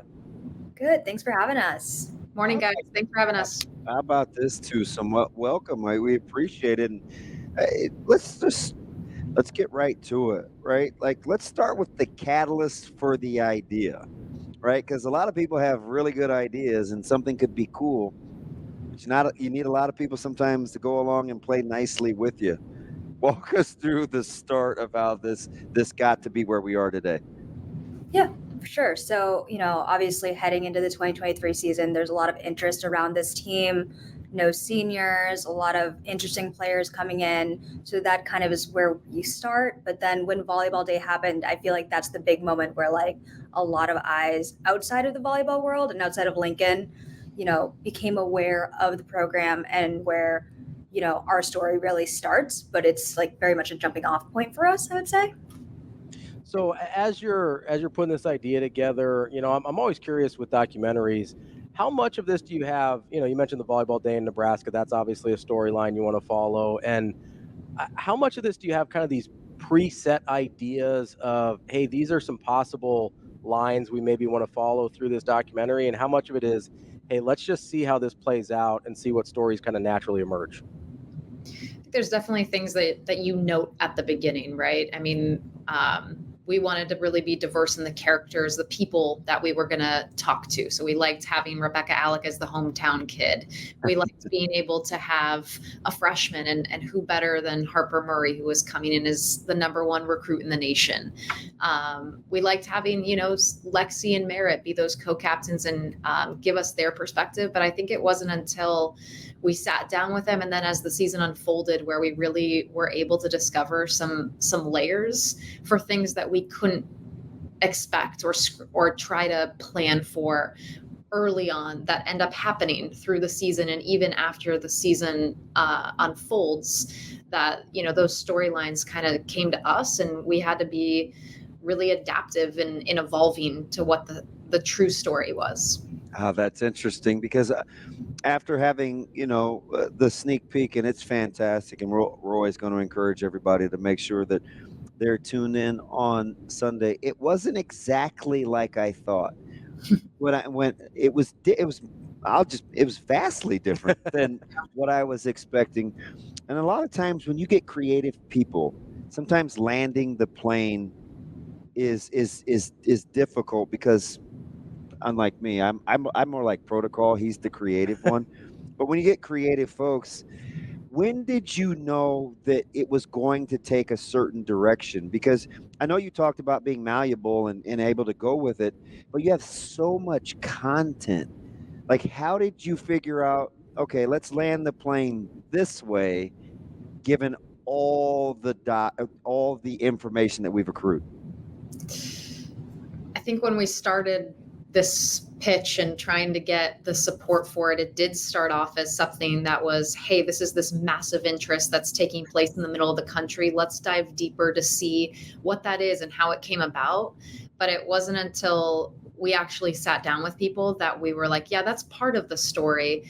But probably, I'm guessing the thing that surprised you is just seeing the rawness of the expectations and the pressure that comes with wearing that Husker jersey. And I think after Maddie and I were able to realize that yes, this is this privilege for them, and this amazing opportunities come with that popularity. But when you have that fan base that's so dedicated to you and you're expected to be at the top of the mountain, there's this incredible weight that comes with that for these college athletes. And so we wanted to show that side. And we, talked to the program throughout of like, hey, this is not a puff piece. This is not fluff. This is not that. It's amazing. I said to Ravi before the show even started, I said, how do you think people will view Coach Cook going forward and the level of the standard of the program? And he has to be very, very secure with not only where the program is, but where he is from a leadership standpoint to kind of give the go-ahead and the blessing for, as you put it, it is a little raw, right? This isn't always rainbows and butterflies to achieve and play at this level. Yeah, and I think that's kind of the beauty of what we were doing. I think up front when we were having those initial conversations, like we were honest about like what we were doing with this story, that it wouldn't be that sort of puff piece experience. So, credit to Coach Cook and the team to like opening themselves up to just be honest with us and, develop that trust with our team. So I'm curious what your impressions of Coach Cook were, because we kind of, he's been around us a long time. So good buddy. We have some, we kind of have the book written on who we think John Cook is, but what were your guys' impressions about him? He had to trust you guys. Yeah. Like that was my number one takeaway. I was like, well, Coach Cook must really trust, because it is what it is. Yeah. And not super easy to earn that trust either, and it should be hard to earn his trust, right? He's protecting his players. He's protecting the program. Their goal is to win. It's not to do a documentary. It's to win a national championship. So, we've joked about it, but Coach Cook, outside of, during the season and the off season, are two different people. Like when practice starts, it's practice is starting, not, hey, can I get 60 more seconds before you guys start? Nope, practice started at 3. Yeah. Like, figure it out. And so, but I think Maddie and I were able to really get to know him on a super personal level. He saw that we were passionate about this, that we cared about the program, that we cared about the people that he cares about. And so I think we sort of matched each other in some ways in terms of the interest level and what we wanted to do with this. We wanted to really blow this out at ESPN, and we have every intention and hope of doing that. And so I think he appreciated that, and it helped him buy into what we were doing. So I always wonder about things like this when we get documentaries on sports or teams that maybe we don't get on a national level very often. And I think that applies to Nebraska and volleyball in general here. Do you go into this thinking about, hey, we'd like to maybe try and tell a bigger story about whether it be volleyball or women's sports or anything like that? Because one of the things that I took away, you talked about the rawness of the pressure and the expectations, is I think a lot of times we don't think about women's sports in those same light in terms of the expectations and the emotions they feel. Just the emotional rigor. From the pressure, yeah. Do you go into it wanting to tell a larger story, or do you have to kind of focus down and be like, hey, this is about Nebraska volleyball. Any larger themes that come out of it are just a bonus? Yeah, I don't think we necessarily went into it being like, we should tell specifically a volleyball story. We should tell a women's sports story. I think what we really wanted to do is like, these women are great competitors and real, honest people, and we want to portray them like in that light and let them be the fierce competitors and complex people that they are. So I think we're more guided by the people and like what we learn from them versus like looking for anything specific in that way, would you say? Yeah, I think we were excited that volleyball has come a long way, but there's a large part of our audience who hasn't seen it. So we're excited for people to see it up close and see how the physicality that comes with it, and to see, the competitive nature, right? I mean, there's some bleeping in this documentary, which you guys have seen. And for Maddie and I, we were like, let it rip, like let them be seen as, these people who really want to win and really care, and it eats at them when they don't win. And so I think that was a goal of ours coming into this. Wasn't like, hey, let's do this for women's sports. It was like, let's show that these women are competing and working just as hard as their male counterparts. This is interesting because we had an interview earlier, and we were talking to one of the local guys in Lincoln, and we brought up the volleyball interview, and I asked Kevin, I said, well, do you think people will be a little taken aback at the fact that Harper Murray was at the podium?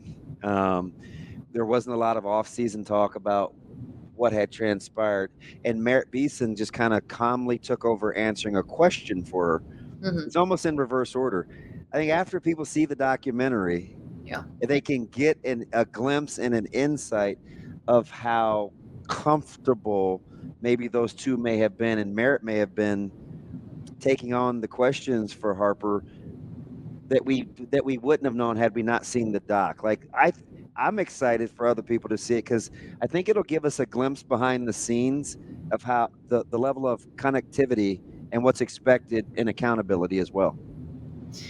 I'm excited too for the reason that you mentioned, but also because, that clip that has been shown now, however, hundreds of thousands, thousands of times, makes Harper look a certain way. Mm-hmm. But I think once you see the documentary, it's Merritt not just helping her out, but it's because Merritt knows what Harper's been through, and that being in a setting where people are asking her questions, she's emotional, she's terrified, there's all these different emotions. And so, but that's not what that clip shows. And so when people circulate it, we're excited to have this side of Harper shown, because they're going to be like, oh, I had no idea that this is what she goes through, because it comes off as something different when you see her on social media, when you see her competing on the court. All right, last thing for me before we got to let you go is, as you're going through this, is there any part of you, as you're making a documentary, that's like, can they please win the national title for the drama? All you, Maddie. When I was on the ground in Tampa, I was definitely like, wow, this is a big change. But I think, we took it in stride, and I think it weaves well into the storytelling. So we're good at adapting to when we need to, but it would have been nice for them to win. I can't wait for everybody to see it. You've been fantastic. It's an amazing piece, man, and congratulations on the success. Yeah, you guys did an incredible job. Thanks so much. Thank you for having us. That's Jennifer Karson-Strauss and Maddie Rundlett, the directors of the Nebraska volleyball documentary. I can't wait. It's called No Place Like Nebraska. It'll be on ESPN on Sunday. That's the show for today. We'll be back tomorrow.